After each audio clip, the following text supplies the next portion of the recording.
ಹಾಂ ಸ್ನೇಹಿತರೆ, V N R C G class ಸ್ವಾಗತ. ಏನಪ್ಪ ಅಂದರೆ ಇವತ್ತು ಸೈನ್ಸಲ್ಲಿ ರೋಗಗಳ ಬಗ್ಗೆ ನೋಡೋಣ ಸ್ನೇಹಿತರೆ. ಈ ರೋಗಗಳು ಇಂಪಾರ್ಟೆಂಟ್ ಏನಪ್ಪ ಅಂತಂದರೆ ಮುಖ್ಯವಾಗಿ ಆಲ್ರೆಡಿ ಬ್ಲಡ್ ಸೆಲ್ಸು ಆಗಿದೆ ಸ್ನೇಹಿತರೆ.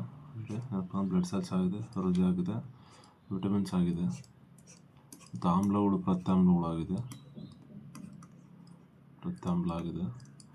ಯಾಕೆ ಈ ಚಾಪ್ಟರ್ಗಳು ತೊಗೊಂಡಿದ್ದೀನಪ್ಪ ಅಂತಂದರೆ ಇದರಲ್ಲಿ ಕಂಪಲ್ಸರಿ ಕ್ವಶನ್ಸ್ ಅಂತ ಎಕ್ಸಾಮ್ ಬರೋ ಸ್ನೇಹಿತರೆ, ಅದಕ್ಕೆ ಈ ಪಾಠಗಳು ತೊಗೊಂಡಿದ್ದೀನಿ. ನೆಕ್ಸ್ಟ್ ಮಾಡೋಣ ಸ್ನೇಹಿತರೆ, ವಿಕಿರಣಗಳು ಮಾಡೋಣ. ವಿಕಿರಣದಲ್ಲಿ ಒಂದು ಕ್ವಶನ್ ಬಂದೇ ಬರುತ್ತೆ. ವಾಟರ್, ನೀರು ಬಗ್ಗೆನೂ ಒಂದು ಕ್ವಶನ್ ಬರುತ್ತೆ. ಯಾಕಂದರೆ ಈ ಚಾಪ್ಟರ್ಗಳು ಮೇನ್ ಓದ್ಬಿಟ್ರೆ ಏನಪ್ಪ ಅಂದರೆ ನಮಗೆ ಒಂದು 90% ಸಿಲೆಬಸ್ ಕವರ್ ಆಗುತ್ತೆ. ಅದರಲ್ಲಿ ಮುಖ್ಯವಾಗಿ ಹ್ಯೂಮನ್ ಬಾಡಿ ಜೀವನ ಕ್ರಿಯೆ ಅದರಲ್ಲಿ ಈ ಗ್ರಂಥಿಗಳು, ಮೆದುಳು, ಮೂಳೆ, ಕಿವಿ ಬಗ್ಗೆ ಅಧ್ಯಯನ ಮಾಡೋಣ. ನೆಕ್ಸ್ಟ್ ಕ್ಲಾಸ್ ಸ್ಟಾರ್ಟ್ ಮಾಡೋಣ ಸ್ನೇಹಿತರೆ. ಇವತ್ತು ಏನಪ್ಪ ಅಂತ ರೋಗಗಳ ಬಗ್ಗೆ ವೆರಿ ಇಂಪಾರ್ಟೆಂಟ್ ಆಗಿರುತ್ತೆ. ಯಾಕಂದರೆ ತುಂಬ ಕ್ವಶನ್ಸ್ ರೈಸ್ ಆಗುತ್ತೆ. ಈಗ ಏನಪ್ಪ ಅಂದರೆ ಎಬೋಲಾ ರೋಗ ಏನಪ್ಪ ಅಂದರೆ ಈ ದೇಶದಾದ್ಯಂತ ಎಬೋಲಾ ರೋಗ ಇತ್ತೀಚೆಗೆ ಪ್ರಚಲಿತದಲ್ಲಿದೆ. ಎಲ್ಲ ಕಡೆ ಹರಡಿದೆ. ಕಾಂಗೋ ಕದೆಲ್ಲ, ಆಫ್ರಿಕಾದಲ್ಲೆಲ್ಲ ಏನಪ್ಪ ಅಂದರೆ ಎಬೋಲಾ ಹರಡ್ತಾ ಇದೆ. ಅಲ್ಲೆಲ್ಲ ನಿರ್ಬಂಧ ಇರಲಾಗಿದೆ. ಸ್ಟಾರ್ಟ್ ಮಾಡೋಣ ಸ್ನೇಹಿತರೆ. ಟ್ಯಾಗ್ ನೋಡ್ಕೊ ಬರೋಣ. ಜನರ ದೃಷ್ಟಿಯಲ್ಲಿ ಒಳ್ಳೆಯವನಾಗಿ ಕಾಣುವ ಆಸೆಯನ್ನು ನೀನು ಕೈ ಬಿಟ್ಟಾಗ ನೀನು ನಿಜವಾಗಿಯೂ ಸ್ವತಂತ್ರವಾಗಿರ್ತೀಯ. ಅಂದರೆ ಜನರ ದೃಷ್ಟಿಯಲ್ಲಿ ಏನಪ್ಪ ಅಂದರೆ ಒಳ್ಳೆಯವನಾಗಕ್ಕೆ ನೀವು ನೋಡೋಕ್ಕೆ ಹೋಗಬೇಡಿ. ಯಾಕಂತ ನಿಮ್ಮ ಸ್ವಾತಂತ್ರ್ಯ ನೀವು ಕಳ್ಕೊತೀರ. ನಿಮ್ಮ ದೃಷ್ಟಿಯಲ್ಲಿ ಏನಪ್ಪ ಅಂತಂದರೆ ನೀವು ಒಳ್ಳೆಯವರಾಗಕ್ಕೆ ಪ್ರಯತ್ನ ಮಾಡಿ. ನಿಮ್ಮ ದೃಷ್ಟಿಯಲ್ಲಿ ಒಳ್ಳೆಯವರಾಗಕ್ಕೆ ನೀವು ಪ್ರಯತ್ನ ಮಾಡಿ. ಫಸ್ಟ್ ಕ್ವಶನ್ ನೋಡೋಣ. ಈ ಸ್ಪೈರೋಗೈರೋ ಏನಪ್ಪ ಅಂತಂದರೆ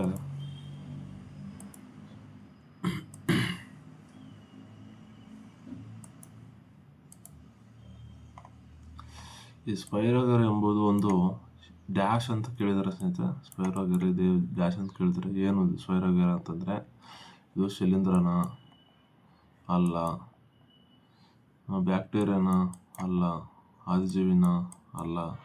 ಯಾಕೆಂದರೆ ಇದೊಂದು ಸೇವಲ್ ಆಗಿದೆ. ಸೇವಲ್ ಈಸ್ ಏನಪ್ಪ ಅಂದರೆ ಒಂದು ಸ್ಪೈರೋಗೈರೋ. ಇದು ಏನಪ್ಪ ಅಂದರೆ ನೀರಲ್ಲಿ ಸ್ನೇಹಿತರೆ ನೋಡಿ, ಈ ನೀರು ಇರುತ್ತಲ್ಲ, ಆ ನೀರಲ್ಲೂ ಹಸಿರಾಗಿ ಈ ಥರ ಹೊಂಡ ಥರ ಇರುತ್ತಲ್ಲ ಸ್ನೇಹಿತರೆ, ಜಲಪುಷ್ಪ ಅಂತ ಕರೀತಾರೆ ಸ್ನೇಹಿತರೆ.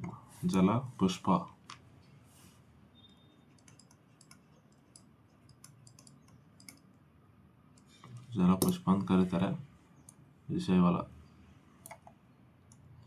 ಮುಖ್ಯವಾಗಿ ಸಿಹಿ ನೀರಲ್ಲಿ ಏನಪ್ಪ ಅಂದ್ರೆ ಕಂಡುಬರುವ ಹಸಿರು ಶೈವಾಲ ಆಗಿದೆ ಸ್ನೇಹಿತರೆ. ಇದು ಸಂಶ್ಲೇಷಣ ಕ್ರಿಯೆಯ ಮೂಲಕ ತನ್ನ ಆಹಾರವನ್ನು ತಯಾರಿಸುತ್ತೆ.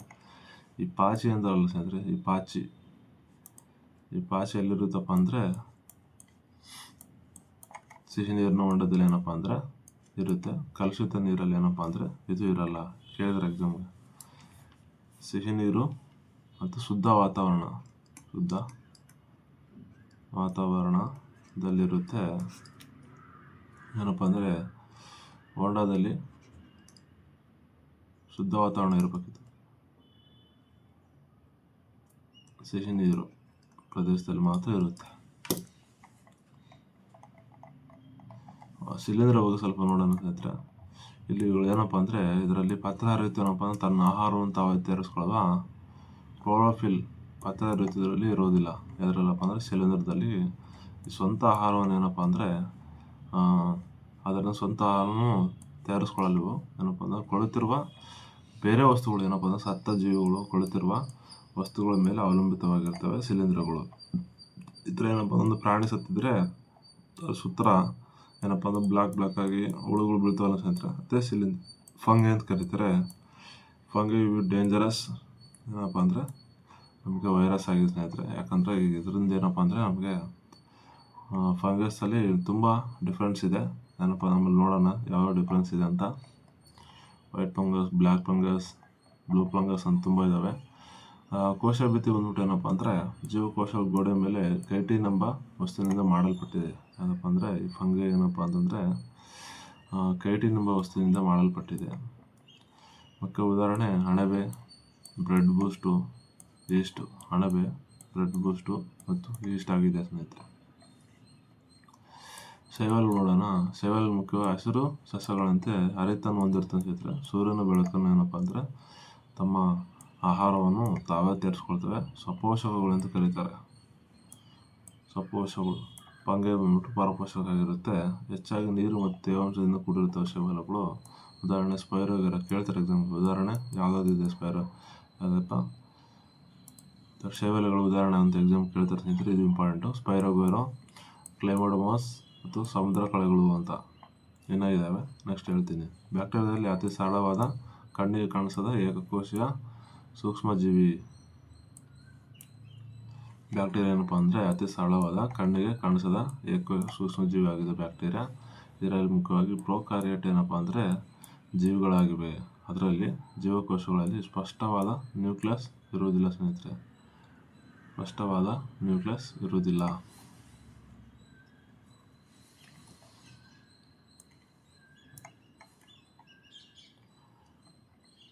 ಬ್ಯಾಕ್ಟೀರಿಯಾದಲ್ಲಿ ನ್ಯೂಕ್ಲಿಯಸ್ ಇರೋದು ಕೇಳ್ತಾರೆ ಎಕ್ಸಾಮ್ಗೆ. ಬ್ಯಾಕ್ಟೀರಿಯಾ ನ್ಯೂಕ್ಲಿಯಸ್ ಇದೆಯಾ ಇಲ್ಲ ಅಂತ ಕೇಳ್ತಾರೆ. ಇರುವುದಿಲ್ಲ. ಇದು ನೋಡ್ಕೊಳ್ಳಿ. ಇದೊಂದು ಪ್ರೊಕಾರ್ಯೋಟ್ ಜೀವಕೋಶ ಆಗಿದೆ. ಮೊಸರಿನಲ್ಲಿ ಏನಪ್ಪ ಅಂದರೆ ಲ್ಯಾಕ್ಟೋಬೆಸಿಲಸ್ ಏನಪ್ಪ ಅಂದರೆ ನಮ್ಗೆ ಸಹಾಯ ಮಾಡುತ್ತೆ. ಮೊಸರು ಹಾಲು ಮೊಸರಾಗಲು ಸಹಾಯ ಮಾಡುತ್ತೆ. ಕಾಲರ ಬಂದ್ಬಿಟ್ಟು ಏನಪ್ಪ ಅಂದರೆ ವಿಬ್ರಿಯೋ ಕಾಲರ. ಇದು ಒಂದು ಏನಪ್ಪ ಬ್ಯಾಕ್ಟೀರಿಯಾ. ಕೆಲವೊಂದು ಬ್ಯಾಕ್ಟೀರಿಯಾಗಳು ಏನಪ್ಪ ಅಂದರೆ ಮಾನವ ದೇಹದಲ್ಲಿ ತುಂಬ ಉಪಯುಕ್ತಕಾರಿಯಾಗಿದೆ. ಅದರಲ್ಲಿ ಕೆಲವೊಂದು ಸ್ನೇಹಿತರೆ ಆದಿಜೀವಿಗಳು ಏನಪ್ಪ ಅಂದರೆ ಮುಖ್ಯವಾಗಿ ಪ್ರೋಟೋಜೋವಾ ಅಂತ ಕರೀತಾರೆ ಸ್ನೇಹಿತರೆ. ಪ್ರೋಟೋಜೋವಾ ಅಂತ ಕರೀತಾರೆ. ಅದ್ರ ಮುಖ್ಯ ಯೂಕ್ಯಾರಿಯೋಟ್ ವಿವಿಧ ಏಕಕೋಶೀಯ ಜೀವಿಯಾಗಿದೆ. ಯೂಕ್ಯಾರಿಯೋಟ್ ವಿವಿಧ ಏಕಕೋಶೀಯ ಜೀವಿ ಅಂದರೆ ಜೀವಕೋಶದಲ್ಲಿ ಸ್ಪಷ್ಟವಾದ ನ್ಯೂಕ್ಲಿಯಸ್ ಇರುವುದಿಲ್ಲ ಸ್ನೇಹಿತರೆ. ಸ್ಪಷ್ಟವಾದ ನ್ಯೂಕ್ಲಿಯಸ್ ಇರುವುದಿಲ್ಲ. ಒಂದು ಕಡೆಯಿಂದ ಮತ್ತೊಂದು ಕಡೆಗೆ ಚಲಿಸಲು ಸುಳ್ಳು ಪಾದಗಳು ಅಥವಾ ರೋಮಗಳ ರಚನೆಯನ್ನು ಹೊಂದಿದೆ. ಅಂದರೆ ಒಂದು ಕಡೆಯಿಂದ ಒಂದು ಕಡೆ ಹೋಗಲು ಏನಪ್ಪ ಅಂದರೆ ಈಗ ರೋಮಗಳನ್ನು ಹೊಂದಿರ್ತಾರೆ ಸ್ನೇಹಿತರೆ. ಯಾವ ಥರ ಅಂತ ತೋರಿಸ್ತೀನಿ ನೋಡಿ. ಈ ಥರ ಇದ್ರೆ ಈ ಥರ ಪ್ರೋಟೋಜೋವಾ ರೋಮಗಳಿಂದ ಏನಪ್ಪ ಅಂದರೆ ಅದು ನಡೆದಾಡುತ್ತೆ. ಉದಾಹರಣೆ ಅಮೀಬಾ, ಪ್ಯಾರಾಮಿಸಮ್, ಮಲೇರಿಯಾ ಮತ್ತು ಪ್ಲಾಸ್ಮೋಡಿಯಾ ಏನಪ್ಪ ಅಂದರೆ ಎಲ್ಲ ಪ್ರೋಟೋಜೋವಾ ಆಗಿದೆ. ಮಲೇರಿಯಾ ಕೇಳ್ತಾರೆ ಸ್ನೇಹಿತರೆ. ಮಲೇರಿಯಾ ಒಂದು ಪ್ರೋಟೋಜೋವಾನ ವೈರಸ್ನ ಬ್ಯಾಕ್ಟೀರಿಯಾನ ಅಂತ ಕೇಳ್ತಾರೆ. ಮಲೇರಿಯಾ ನೋಡ್ಕೊಳ್ಳಿ ಏನಪ್ಪ ಅಂದರೆ ಇದೊಂದು ಪ್ರೋಟೋಜೋವಾ. MMR ಲಸಿಕೆ ಬಂದ್ಬಿಟ್ಟು ದಡಾರ, ಮಂಗನಬಾವು, ರೂಬೆಲ್ಲಾ ಏನಪ್ಪ ಅಂದರೆ MMR ಲಸಿಕೆ ಯಾವ್ದಾದ್ರು ಬಳಸ್ತಾರಪ್ಪ ಅಂತಂದ್ರೆ ಮುಖ್ಯವಾಗಿ ದಡಾರಕ್ಕೆ ಬಳಸ್ತಾರೆ, ಮಂಗನಬಾವು ರೋಗ ಬಳಸ್ತಾರೆ, ರೂಬೆಲ್ಲಾ ಎಂಬ ರೋಗ ಬಳಸ್ತಾರೆ. ಮೇಲೆ ಎಲ್ಲದಕ್ಕೂ ಬಳಸ್ತಾರೆ. ದಡಾರ ಬಂದ್ಬಿಟ್ಟು ಮೋರ್ಬಿಲಿ ವೈರಸ್ ಎಂಬ ಅಂಶದಿಂದ ಬಂದಿದೆ. ಇದರಲ್ಲಿ ತೀವ್ರ ಜ್ವರ, ಕೆಮ್ಮು, ನೆಗಡಿ, ಕಣ್ಣು ಕೆಂಪಾಗೋದು, ಇಡೀ ದೇಹಕ್ಕೆ ಏನಪ್ಪ ಅಂದರೆ ದಪ್ಪ ಗುಳೆಗಳ ಥರ ಆಗುತ್ತೆ ಸ್ನೇಹಿತರೆ. ಯಾವ ದಡಾರದಿಂದ ಮೋರ್ಬಿಲಿ ವೈರಸ್ ಅಂತ ಕರೀತಾರೆ. ಅದರಿಂದ ಬರುತ್ತೆ ಇದು. ಏನಪ್ಪ ಇದರಿಂದ ಅಂತಂದರೆ ಉಸಿರಾಟ ತೊಂದರೆ ಆಗುತ್ತೆ ಮತ್ತು ಮೆದುಳಿನಲ್ಲಿ ಏನಪ್ಪ ಅಂದರೆ ಸೋಂಕು ಉಂಟಾಗುತ್ತೆ. ಮಂಗನಬಾವು ಏನಪ್ಪ ಅಂದರೆ ಪ್ಯಾರಾಮಿಕ್ಸೋ ವೈರಸ್. ಮಂಗನಬಾವು ಅಂದ್ಬಿಟ್ಟು ಪ್ಯಾರಾಮಿಕ್ಸೋ ವೈರಸ್ ಕುಟುಂಬಕ್ಕೆ ಸೇರಿದ ವೈರಸ್ ಆಗಿದೆ. ಲಾಲಗ್ರಂಥಿಗಳು ಬಂದ್ಬಿಟ್ಟು ಏನಪ್ಪ ಅಂದರೆ ಮುಖ್ಯವಾಗಿ ಪೆರಟೋಯ್ಡ್ ಗ್ರಂಥಿಗಳು ಬಾತುಕೊಳ್ಳುತ್ತವೆ. ಅಂದರೆ ಇದರಲ್ಲಿ ಮುಖ್ಯವಾಗಿ ಮಂಗನಬಾವಲ್ಲಿ ಪಿಟ್ಯೂಟರಿ ಗ್ರಂಥಿ ಅಥವಾ ಏನಪ್ಪ ಅಂತ ಗಂಟ್ಲಲ್ಲಿ ಏನಪ್ಪ ಅಂದರೆ ದಪ್ಪ ಕೊರೆತ ಉಂಟಾಗುತ್ತೆ. ಲಾಲಗ್ರಂಥಿಗಳು ತೊಂದರೆ ಆಗುತ್ತೆ ಸ್ನೇಹಿತರೆ. ಇದರಲ್ಲಿ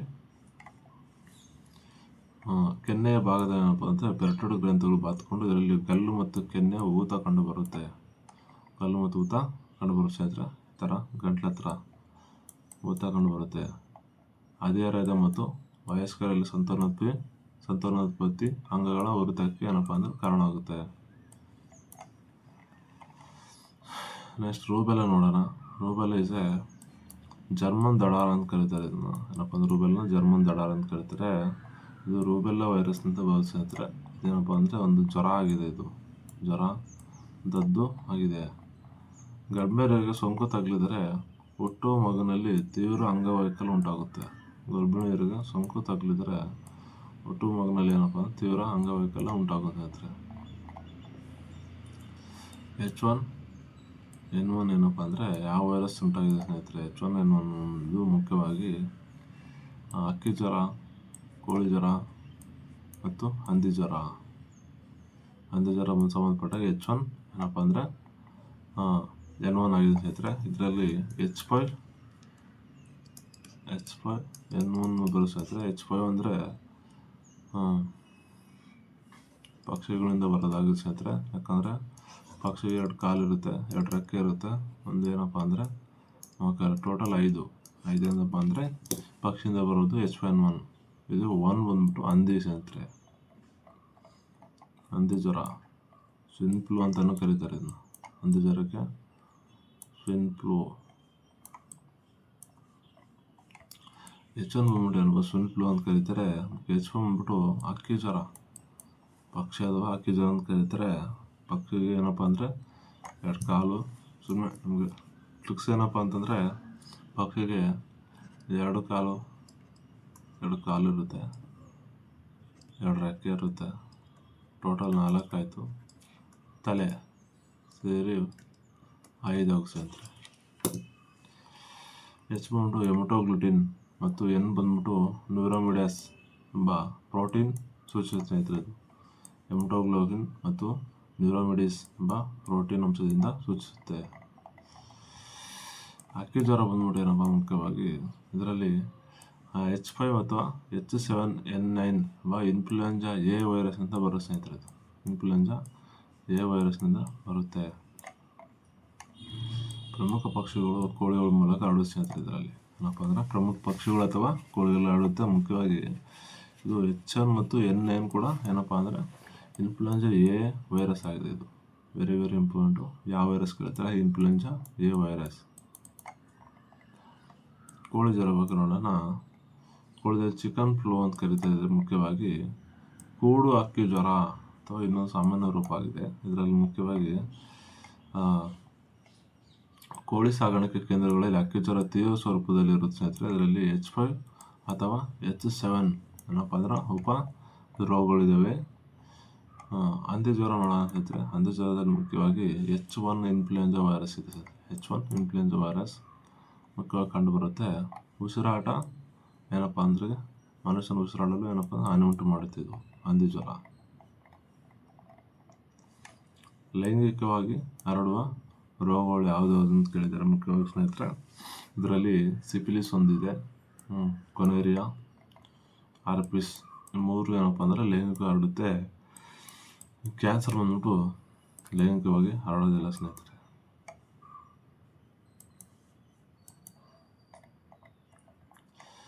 ಸಿಫಿಲಿಸ್ ನೋಡೋಣ. ಏನಪ್ಪ ಅಂದರೆ ಬ್ಯಾಕ್ಟೀರಿಯಿಂದ ಹರಡುವ ಒಂದು ಲೈಂಗಿಕ ಸಾಂಕ್ರಾಮಿಕ ರೋಗ ಆಗಿದೆ. ಬ್ಯಾಕ್ಟೀರಿಯಿಂದ ಹರಡೋದು. ಗೊನೇರಿಯಾ ಬಂದ್ಬಿಟ್ಟು ಏನಪ್ಪ ಅಂದರೆ ಇದು ಕೂಡ ಬ್ಯಾಕ್ಟೀರಿಯಿಂದ ಹರಡುವ ಲೈಂಗಿಕ ಸಾಂಕ್ರಾಮಿಕ ರೋಗ ಆಗಿದೆ. ಆರ್ಪಿಸ್ ಬಂದ್ಬಿಟ್ಟು ಒಂದು ವೈರಸ್ ಆಗಿದೆ ಸ್ನೇಹಿತರೆ. ಇದು ಸಾಂಕ್ರಾಮಿಕ ರೋಗ ಆಗಿದೆ. ಕ್ಯಾನ್ಸರ್ ಬಂದ್ಬಿಟ್ಟು ಏನಪ್ಪ ಅಂದರೆ ಇದು ಯಾವುದೇ ಕಾರಣಕ್ಕೂ ಲೈಂಗಿಕ ರೋಗ ಅಲ್ಲ ಸ್ನೇಹಿತರೆ. ಇದರ ಇನ್ನೊಂದು ಥರ ಕ್ವಶನ್ ಕೇಳ್ತಾರೆ ನೋಡ್ಕೊಳ್ಳಿ. ಮುಖ್ಯವಾಗಿ ಈ ಸಿಫಿಲಿಸು, ಈ ಆರ್ಪಿಸ್ ಬಂದ್ಬಿಟ್ಟು ಯಾವ ವೈರಸ್ನಿಂದ ಲೈಂಗಿಕ ರೋಗ ಹರಡುತ್ತೆ ಅಂತ ಕೇಳ್ತಾರೆ. ವೈರಸ್ನಿಂದ ಲೈಂಗಿಕ ರೋಗ ಹರಡುತ್ತೆ ಅಂತ ಕೇಳಿದಾಗ ಆರ್ಪಿಸ್ ಆಗುತ್ತೆ. ಬ್ಯಾಕ್ಟೀರಿಯಾಗಳು 2 ಆಗಿದೆ. ಯಾವ ಬ್ಯಾಕ್ಟೀರಿಯಾದಿಂದ ಹರಡುತ್ತಪ್ಪ ಅಂತಂದರೆ ಅದನ್ನು ನಾವು ಬ್ಯಾಕ್ಟೀರಿಯಾ ಆನ್ಸರ್ ಏನಪ್ಪ ಅಂದರೆ ಸಿಫಿಲಿಸ್ ಅಥವಾ ಗೊನೋರಿಯಾ ಆಗುತ್ತೆ. ಈ ಥರನೂ ಕೇಳ್ಬೋದು ಎಕ್ಸಾಮ್ಗೆ. ಡಿಫ್ರೆಂಟ್ ಬಿಟ್ವೀನ್ ಇರುತ್ತೆ.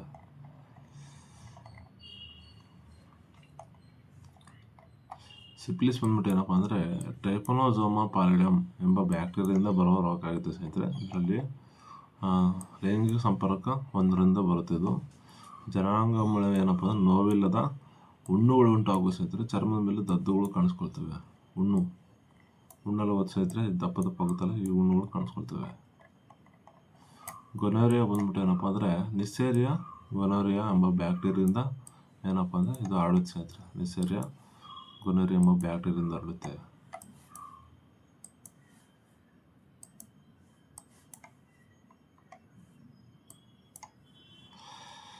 ನಿಸೇರಿಯಾ ಗೊನೋರಿಯಾ ಎಂಬ ಬ್ಯಾಕ್ಟೀರಿಯಿಂದ ಹರಡುತ್ತೆ. ಇದರಲ್ಲಿ ಮುಖ್ಯವಾಗಿ ಏನಪ್ಪ ಅಂದರೆ ಉರಿ, ಜನನಾಂಗಗಳಿಂದ ಅಸಹಜ ದ್ರವ ಸ್ರವಿಸುವುದು, ಮೂತ್ರ ವಿಸರ್ಜನೆ ಏನಪ್ಪ ತೊಂದರೆ ಆಗೋದು ಏನಪ್ಪ ಇದಕ್ಕೆ ಕಾರಣವಾಗಿದೆ ಸ್ನೇಹಿತರೆ.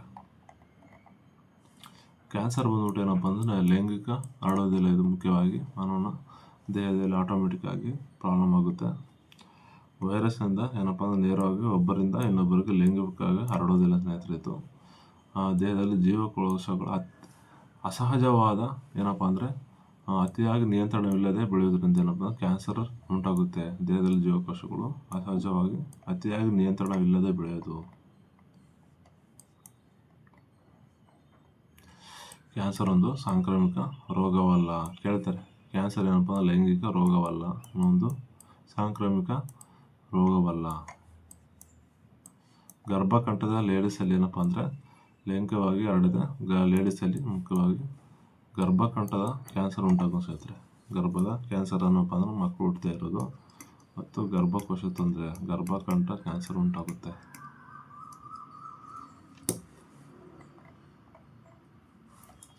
ಆರ್ಪಿಸ್ ಬಂದ್ಬಿಟ್ಟು ಏನಪ್ಪ ಅಂದರೆ ಸಿಂಪ್ಲೆಕ್ಸ್ ವೈರಸ್ಸಿಂದ ಬರುತ್ತೆ. ಇದು ಮುಖ್ಯವಾಗಿ ಚರ್ಮ ಮತ್ತು ಜನನಾಂಗಕ್ಕೆ ತೊಂದರೆ ಆಗುತ್ತೆ ಸ್ನೇಹಿತರೆ. ಸುತ್ತಮುತ್ತಲಿನ ನೋವಿನಿಂದ ಕೂಡಿದ ಗುಳ್ಳೆಗಳು, ಹಣ್ಣುಗಳು ಉಂಟಾಗುತ್ತೆ ಸಿಫಿಲಿಸಿಂದ. ಮುಖ್ಯವಾಗಿ ಬ್ಯಾಕ್ಟೀರಿಯಾದಿಂದ ಬರುವ ರೋಗಗಳು ಯಾವುದಪ್ಪ ಅಂದರೆ ಒಂದು ಸಿಫಿಲಿಸ್ ಆಗಿದೆ, ಒಂದು ಗೊನೋರಿಯಾ ಆಗಿದೆ, ಇನ್ನೊಂದು ಕ್ಲೆಮಿಡಿಯಾ ಆಗಿದೆ. ವೈರಸ್ನಿಂದ ಬರುವ ರೋಗಗಳು ಆರ್ಪಿಸ್, HIV ಮತ್ತು ಹೆಪಟೈಟಿಸ್ B ಆಗಿದೆ ಸ್ನೇಹಿತರೆ. ಯಾವುದು ರೋಗಗಳ ವಿರುದ್ಧ ಪ್ರತಿಕಾಯಗಳನ್ನು ಸೃಷ್ಟಿಸುತ್ತದಪ್ಪ ಅಂತಂದರೆ ಮುಖ್ಯವಾಗಿ ಪ್ರತಿಕಾಯಗಳನ್ನು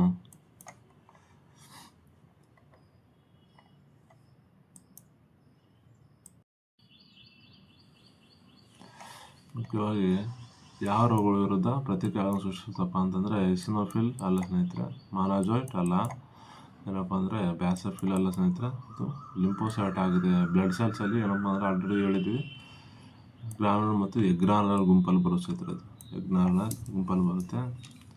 2 ಪಾರ್ಟ್ ಇದೆ ಸ್ನೇಹಿತರೆ, ಗ್ರಾನುಲರ್ ಮತ್ತು ಎಗ್ರಾನುಲರ್ ಅಂತ. ಇದು ಎಗ್ರಾನುಲರ್ ಗುಂಪಲ್ಲಿ ಬರುತ್ತೆ, ಪಾರ್ಟ್ 2 ಬರುತ್ತೆ. ಮೋನೋಸೈಟ್ ಅಂತಪ್ಪ ಲಿಂಫೋಸೈಟ್ಗಳು ಮತ್ತು ಮೋನೋಸೈಟ್ ಅಂತ 2 ಪಾರ್ಟ್ ಬರುತ್ತೆ.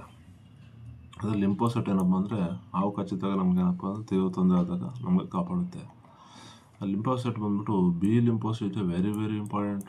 ದೇಹದ ಪ್ರತಿಗಳನ್ನು ಉತ್ಪಾದಿಸಿದ್ರೆ T ಲಿಂಫೋಸೈಟ್ ಏನೋ ಇದೆ. ಅದೇನಪ್ಪ ಅಂದರೆ HIV ಸಂಬಂಧಪಟ್ಟಂಗೆ ಮುಖ್ಯವಾಗಿ ಯಾವ ಲಿಂಫೋಸೈಟ್ಗೆ ಹೊಡೆತ ಬೀಳುತ್ತೆ, ತೊಂದರೆ ಆಗುತ್ತಪ್ಪ ಅಂದರೆ T ಲಿಂಫೋಸೈಟ್ ಆಗಿರುತ್ತೆ. ಇದು ಮುಖ್ಯವಾಗಿ ಏನಪ್ಪ ಅಂದರೆ ಇಸಿನೋಫಿಲ್, ಮೋನೋಸೈಟ್, ಬ್ಯಾಸೋಫಿಲ್ ಅಂತ ರೋಗ ನಿರೋಧಕ ವ್ಯವಸ್ಥೆಯು ಏನಪ್ಪ ಅಂದರೆ ಭಾಗವಾಗಿರ್ತವೆ. ಇದರಲ್ಲಿ ಮುಖ್ಯವಾಗಿ ಇಸಿನೋಫಿಲ್ ಇರುತ್ತೆ, ಗ್ರಾನುಲರ್ ಎಗ್ರಾನುಲರ್ ಗುಂಪಲ್ಲಿ ಮೋನೋಸೈಟ್ ಇರುತ್ತೆ, ಬ್ಯಾಸೋಫಿಲ್ಗಳು ಇರ್ತವೆ ಸ್ನೇಹಿತರೆ. ಇವು ರೋಗಕಾರಕಗಳು ಹೋರಾಡ್ತವೆ ಮಾನವ ದೇಹದಲ್ಲಿ. ಏನಪ್ಪ ಅಂದರೆ ಇವು ಪ್ರತಿಕಾಯಗಳು ಆ್ಯಂಟಿಬಾಡೀಸ್ನ ಸೃಷ್ಟಿ ಮಾಡೋದಿಲ್ಲ. ಅಲರ್ಜಿ ನಿಯಂತ್ರಣ ಮಾಡ್ತವೆ. ಜೀವಕೋಶಗಳು ಏನಪ್ಪ ಅಂದರೆ ತೊಂದರೆ ಆಗೋದನ್ನು ನೋಡ್ಕೊಳ್ತಾವೆ ಸ್ನೇಹಿತರೆ. ಬಿಳಿ ರಕ್ತ ಕಣಗಳು ಏನಪ್ಪ ಅಂದರೆ ಮುಖ್ಯವಾಗಿ 13 ರಿಂದ 20 ದಿನಗಳು ಏನಪ್ಪ ಅಂದರೆ ಜೀವಿತವಾಗಿರುತ್ತೆ. ಲಿಂಫೋಸೈಟ್ಗಳು ಏನಪ್ಪ ಅಂದರೆ ಬಿಳಿ ರಕ್ತ ಕಣದಲ್ಲಿ 20 ರಿಂದ 40% ಇರ್ತದೆ ಅಂತ ಕೇಳ್ತಾರೆ ಎಕ್ಸಾಮ್ಗೆ. ಎಷ್ಟು ಪರ್ಸೆಂಟೇಜ್ ಬಿಳಿ ರಕ್ತ ಕಣಗಳು ಇದೆ ಅಂತ ಕೇಳ್ತಾರೆ. Very important.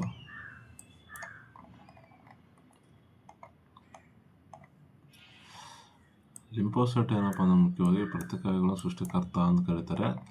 ರೋಗ ನಿರೋಧಕ ವ್ಯವಸ್ಥೆ ಮುಖ್ಯ ಸೈನಿಕರು ಅಂತ ಕರೀತಾರೆ ಸ್ನೇಹಿತರೆ. ಇದನ್ನು ರೋಗ ನಿರೋಧಕ ವ್ಯವಸ್ಥೆ ಮುಖ್ಯ ಸೈನಿಕರು ಅಂತ ಕರೀತಾರೆ. ಲಿಂಫೋಸೈಟಲ್ಲಿ ಮುಖ್ಯವಾಗಿ B ಲಿಂಫೋಸೈಟ್ಗಳು ಬಂದ್ಬಿಟ್ಟು ಮುಖ್ಯ ದೇಹದಲ್ಲಿ ಪ್ರತಿಕಾಯಗಳನ್ನು ಉತ್ಪತ್ತಿ ಮಾಡುತ್ತವೆ. ಪ್ರತಿಕಾಯಗಳನ್ನು ಆ್ಯಂಟಿಬಾಡೀಸ್ ಉತ್ಪತ್ತಿ ಮಾಡುತ್ತವೆ. ರೋಗಾಣುಗಳನ್ನು ಬೆನ್ನಟ್ಟಿ ಏನಪ್ಪ ಅಂದರೆ ನಾಶ ಮಾಡ್ತವೆ ಸ್ನೇಹಿತರೆ. Very important. ಆ್ಯಂಟಿಬಾಡೀಸ್ನ ಉಂಟು ಮಾಡುತ್ತೆ ಸ್ನೇಹಿತರೆ. ಇವು ಜೀವಕೋಶಗಳು T ಜೀವಕೋಶಗಳಿದೆ ಸ್ನೇಹಿತರೆ. ಇದೇನಪ್ಪ ನೇರವಾಗಿ ಸೋಂಕಿತ ಜೀವಕೋಶಗಳನ್ನು ನಾಶ ಮಾಡುತ್ತೆ. ಸೋಂಕಿತ ಜೀವಕೋಶಗಳನ್ನು ಹಾಳು ಮಾಡಿ B ಜೀವಕೋಶಗಳು ಸಹಾಯ ಮಾಡುತ್ತೆ ಸ್ನೇಹಿತರೆ. ನೋಡಿ ಸ್ನೇಹಿತರೆ, ವೆರಿ ಇಂಪಾರ್ಟೆಂಟು. T ಮತ್ತು B ಏನಪ್ಪ T ಏನು ಮಾಡುತ್ತಪ್ಪ ಅಂದರೆ B ಏನು ಕೆಲಸ ಮಾಡಿರುತ್ತೋ ಸಾಯಿಸಿರುತ್ತೋ ಆ ಜೀವಕೋಶಗಳನ್ನೇನಪ್ಪ ಅಂದರೆ ವೇಸ್ಟ್ ಆಗಿ ಬಿದ್ದಿರ್ತಾವಲ್ಲ ಅವ್ರನ್ನ T ಜೀವಕೋಶಗಳನ್ನು ಸಂಪೂರ್ಣವಾಗಿ ನಾಶ ಮಾಡ್ತವೆ. ಇವೇನಪ್ಪ ಅಂದರೆ ದೇಹಕ್ಕೆ ಬಂದ ಬ್ಯಾಕ್ಟೀರಿಯಾಗಳು, ವೈರಸ್ಗಳು ಏನಪ್ಪ ಅಂದರೆ ವೈರಸ್ಗಳನ್ನ ನಾಶ ಮಾಡುತ್ತೆ. ಮತ್ತು ಆ್ಯಂಟಿಬಾಡಿ ಏನಪ್ಪ ಅಂದರೆ ಇದು ಉತ್ಪಾದನೆ ಮಾಡುತ್ತೆ. ಹೆಚ್ಚಿನ ದನಗಳಿಗೆ ಬಾಧಿಸುತ್ತಿರುವ ಸುರ ರೋಗ ಏನಪ್ಪ ಅಂದರೆ ಯಾವುದಕ್ಕೆ ಕೇಳಿದ್ರೆ ಸ್ನೇಹಿತರೆ ಸುರ ರೋಗ. ಮುಖ್ಯವಾಗಿ ಇದರಲ್ಲಿ ವೈರಸ್ಸು, ಬ್ಯಾಕ್ಟೀರಿಯಾ, ಶಿಲೀಂಧ್ರ ಮತ್ತು ಪ್ರೋಟೋಜೋವಾ ಕೇಳಿದರೆ ಆನ್ಸರ್ ಏನಪ್ಪ ಅಂದರೆ ಸುರ ರೋಗ ಬಂದ್ಬಿಟ್ಟು ಆದಿಜೀವಿಗಳಿಗೆ ಸಂಬಂಧಿಸಿದೆ ಸ್ನೇಹಿತರೆ. ಸುರ ರೋಗ ಇದೊಂದು ಪ್ರೋಟೋಜೋವಾ ಆಗಿದೆ. ಟ್ರಿಪ್ನೋಸೋಮಾ ರೋಗಕಾರಕ ಏನಪ್ಪ, ಟ್ರಿಪ್ನೋಸೋಮಾ ಎಂಬ ವೃತ್ತಾಕಾರದ ಏನಪ್ಪ ಅಂದ್ರೆ ಇದು ಮುಖ್ಯವಾಗಿ ವೃತ್ತಾಕಾರದಲ್ಲಿ ಸ್ನೇಹಿತರೆ ಇದು ಸೂಕ್ಷ್ಮಾಣು ಜೀವಿಯಾಗಿದೆ ಟ್ರಿಪ್ನೋಸೋಮಾ. ಇದರಲ್ಲಿ ಏನಪ್ಪ ಅಂದರೆ ಮುಖ್ಯವಾಗಿ ಇದೊಂದು ಪ್ರೋಟೋಜೋವಾಗೆ ಸಂಬಂಧಪಟ್ಟಿದ್ದ ಆದಿಜೀವಿಯಾಗಿದ್ದು ಸುರ ರೋಗ ಏನಪ್ಪ ಅಂದರೆ ಪ್ರಾಣಿಗಳನ್ನು ಬಾಧಿಸುವ ಯಾವುದಪ್ಪ ಅಂದರೆ ಕುದುರೆಗಳಿಗೆ ಮತ್ತು ಒಂಟೆಗಳಿಗೆ ಮತ್ತು ದನಗಳಿಗೆ ಮತ್ತು ಎಮ್ಮೆಗಳಿಗೆ ಏನಪ್ಪ ಅಂದರೆ ಮುಖ್ಯವಾಗಿ ಒಂದು ಬಾಧಿಸುವ ರೋಗ ಆಗಿದೆ. ನೋಡಿ, ಆರೋಗ್ಯವಂತ ಪ್ರಾಣಿಗಳಲ್ಲಿ ಕಚ್ಚುವ ನೊಣ, ಆರೋಗ್ಯವಂತ ಏನಪ್ಪ ಅಂದರೆ ಪ್ರಾಣಿಗಳೇ ಒಂದು ಕಚ್ಚುವ ನೊಣ ಆಗಿದೆ.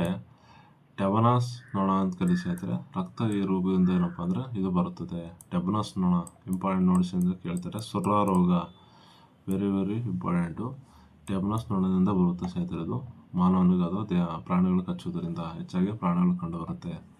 ಇದು ತೀವ್ರವಾಗಿ ಜ್ವರ ಬರುತ್ತೆ ಮತ್ತು ರಕ್ತಸ್ರಾವ ಉಂಟಾಗುವ ಸ್ನೇಹಿತರೆ. ಏನಪ್ಪ ದೇಹದಲ್ಲಿ ತೂಕ ಇಳಿಕೆ ಮತ್ತು ಸರಿಯಾದ ಚಿಕಿತ್ಸೆ ಸಿಗದೇ ಇರೋದು. ಸೆಲೇನಿಯಂದ ಬರುವ ರೋಗ ಅಪ್ಪ ಅಂದರೆ ಕೆಶಾನ್ ರೋಗ. ಸೆಲೇನಿಯಂದ ಬರುವ ರೋಗ ಏನಪ್ಪ ಅಂದರೆ ಕೆಶಾನ್ ರೋಗ ಆಗಿದೆ ಸ್ನೇಹಿತರೆ. ಇದರಲ್ಲಿ ಹೃದಯ ಕೆಶಾನ್ ರೋಗಕ್ಕೆ ಸಂಬಂಧಪಟ್ಟಂಗೆ ಏನಪ್ಪ ಅಂದರೆ ಮುಖ್ಯವಾಗಿ ಒಂದು ಹೃದಯಕ್ಕೆ ಸಂಬಂಧಪಟ್ಟಿದೆ ಸ್ನೇಹಿತರೆ. ಇದು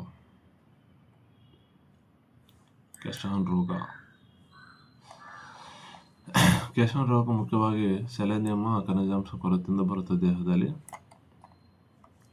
ಇದನ್ನು ಮುಖ್ಯವಾಗಿ ಹೃದಯದ ಸ್ನಾಯುಗಳು ದುರ್ಬಲಗೊಳ್ತವೆ. ಇದರಿಂದ ದುರ್ಬಲಗೊಳ್ಬಿಟ್ಟು ಏನಪ್ಪ ಅಂದರೆ ಸರಿಯಾಗಿ ರಕ್ತದ ಪಂಪ್ ಮಾಡದೆ ಏನಪ್ಪ ಹೃದಯಾಘಾತಕ್ಕೆ ತೊಂದರೆ ಆಗುತ್ತೆ. ಸೆಲೆನಿಯಂ ಈಸ್ ಹೃದಯಕ್ಕೆ ರಕ್ತಘಾತಕ್ಕೆ ತೊಂದರೆ ಆಗುತ್ತೆ ಸ್ನೇಹಿತರೆ. ನೋಡಿ, ಡಿಸೀಸ್ ಏನಪ್ಪ ಅಂದರೆ ನೀವು ನೋಡ್ಕೊಳ್ಳಿ. ಡಿಸೀಸ್ ಆಫ್ ದ ಐಸ್ಗೆ ಯಾವ ರೋಗಗಳು ಬರ್ತವೆ ಅಂತ. ಡಿಸೀಸ್ ಆಫ್ ದ ಏನಪ್ಪ ಬ್ರೈನ್ಗೆ ಯಾವ ರೋಗಗಳು ಬರ್ತವೆ ಅಂತ ಇಲ್ಲಿದೆ. ಮತ್ತು ಲಂಗ್ಸ್ಗೆ ಯಾವ ರೋಗಗಳು ಬರುತ್ತೆ, ಏನಪ್ಪ ಲಿವರ್ಗೆ ಯಾವ ರೋಗ ಬರುತ್ತೆ ಅನ್ನೋದು ನೀವು ಅಧ್ಯಯನ ಮಾಡ್ಕೊಳ್ಳಿ ಸ್ನೇಹಿತರೆ. ನನಗೆ ಗೊತ್ತಿರೋದು ನಾನು ಹೇಳ್ತೀನಿ. ಹಾರ್ಟ್ಗೆ ಯಾವುದು ಬರುತ್ತೆ,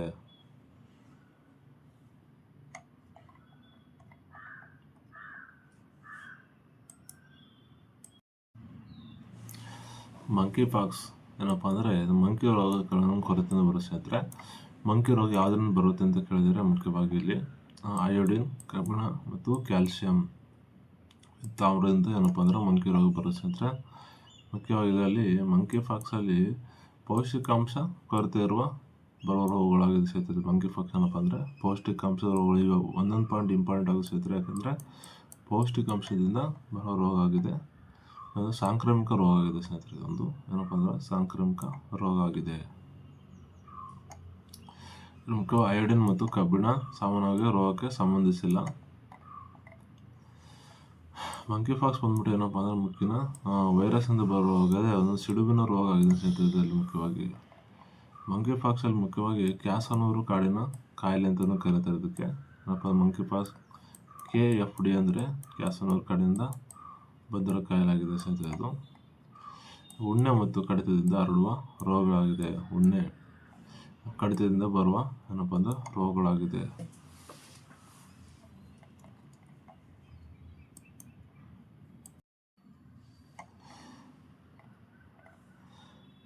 ಕ್ಲೈರೋಮೆಟಿಸಿಸ್ ಆಂಟಿಬಯೋಟಿಕ್ ಯಾವ ರೋಗಕ್ಕೆ ಸಂಬಂಧಿಸಿದ ಕೇಳಿದರೆ ಕ್ಷೇತ್ರ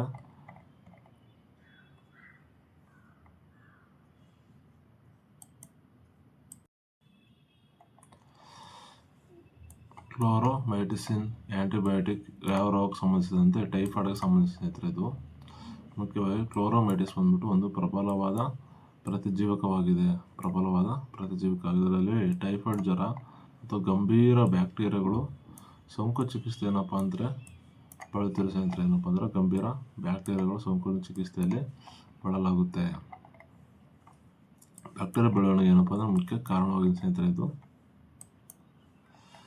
ಪೆನ್ಸಿಲ್ ಏನಪ್ಪ ಅಂದರೆ ಮುಖ್ಯವಾಗಿ ಇಲ್ಲಿ ಪೆನ್ಸಿಲಿನ್ ಬಂದ್ಬಿಟ್ಟು ಶಿಲೀಂಧ್ರಕ್ಕೆ ಸಂಬಂಧಿಸಿದ ರೋಗವಾಗಿದೆ.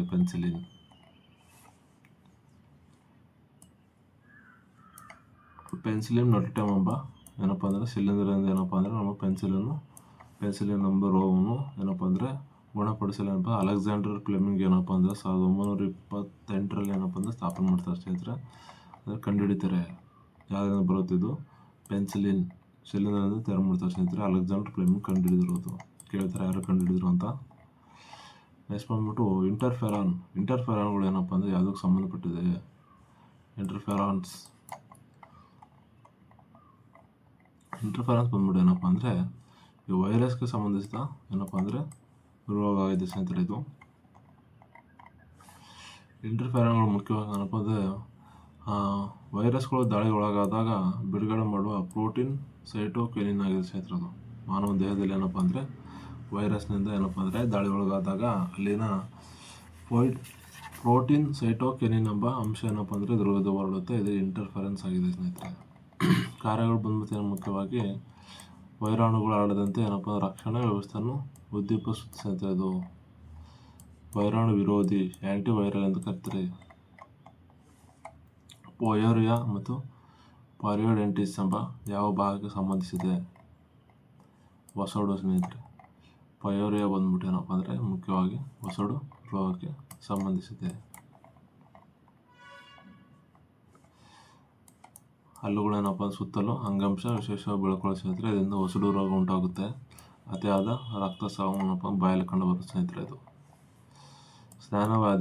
ಸ್ಥಾನಿಕ ವ್ಯಾಧಿ ರೋಗ ಏನಪ್ಪ ಅಂದರೆ ಮುಖ್ಯವಾಗಿ ಇಲ್ಲಿ ಯಾವುದರಿಂದ ಹರಡುತ್ತೆ ಅಂತ ಕೇಳಿದಾರೆ ಸ್ನೇಹಿತರೆ. ಒಂದು ಸ್ಥಾನಿಕ ವ್ಯಾಧಿ ಬಂದ್ಬಿಟ್ಟು ಆನೆಕಾಲು ರೋಗ ಆಗಿದೆ ಸ್ನೇಹಿತರೆ. ಅದೊಂದು ದಪ್ಪ ಕಾಲುಗಳಲ್ಲಿ ಊತ ಕಂಡು ಬರುತ್ತೆ. ಅದೇನಪ್ಪ ಅಂದ್ರೆ ಮುಖ್ಯವಾಗಿ ಸ್ಥಾನಿಕ ವ್ಯಾಧಿ ಎಂಡೆಮಿಕ್ ಡಿಸೀಸ್ ಅಂತ ಕರೀತಾರೆ. ಸ್ಥಾನಿಕ ವ್ಯಾಧಿ ಏನಪ್ಪ ಅಂದ್ರೆ ನಿರ್ದಿಷ್ಟ ಪ್ರದೇಶದಲ್ಲಿ ಮುಖ್ಯವಾಗಿದ್ದು ಜನ ಸಮುದಾಯದಲ್ಲಿ ಏನಪ್ಪ ಕಂಡು ಬರುತ್ತೆ. ಜನರ ಗುಂಪು ಎಲ್ಲಿ ಜಾಸ್ತಿ ಇರುತ್ತೋ ಏನಪ್ಪ ಅಂದ್ರೆ ಅಲ್ಲಿ ಕಂಡು ಬರುತ್ತೆ ಸ್ನೇಹಿತರೆ. ಇದರಲ್ಲಿ ಮುಖ್ಯವಾಗಿ ಆನೆಕಾಲು ರೋಗ ಭಾರತದಲ್ಲಿ ಕೆಲವೊಂದು ನಿರ್ದಿಷ್ಟ ಪ್ರದೇಶದಲ್ಲಿ ಮಾತ್ರ ಕಂಡು ಬರುತ್ತೆ ಸ್ನೇಹಿತರೆ. ಮುಖ್ಯವಾಗಿದ್ದು ಕಾಲರ ದಡಾರ ಸಾಮಾನ್ಯವಾಗಿ ಸಾಂಕ್ರಾಮಿಕ ರೋಗಗಳಾಗಿದ್ದು ವೇಗವಾಗಿ ಹರಡೋದಿಲ್ಲ. ಕಾಲರ ಏನಪ್ಪ ದಡಾರ ವೇಗವಾಗಿ ಹರಡೋದಿಲ್ಲ. ಪೋಷಕಾಂಶ ಕೊರತೆ ಉಂಟಾಗುವ ಸ್ಥಿತಿಯಲ್ಲಿ ಏನಪ್ಪ ಅಂದರೆ ಇರ್ತವೆ ಸ್ನೇಹಿತರೆ.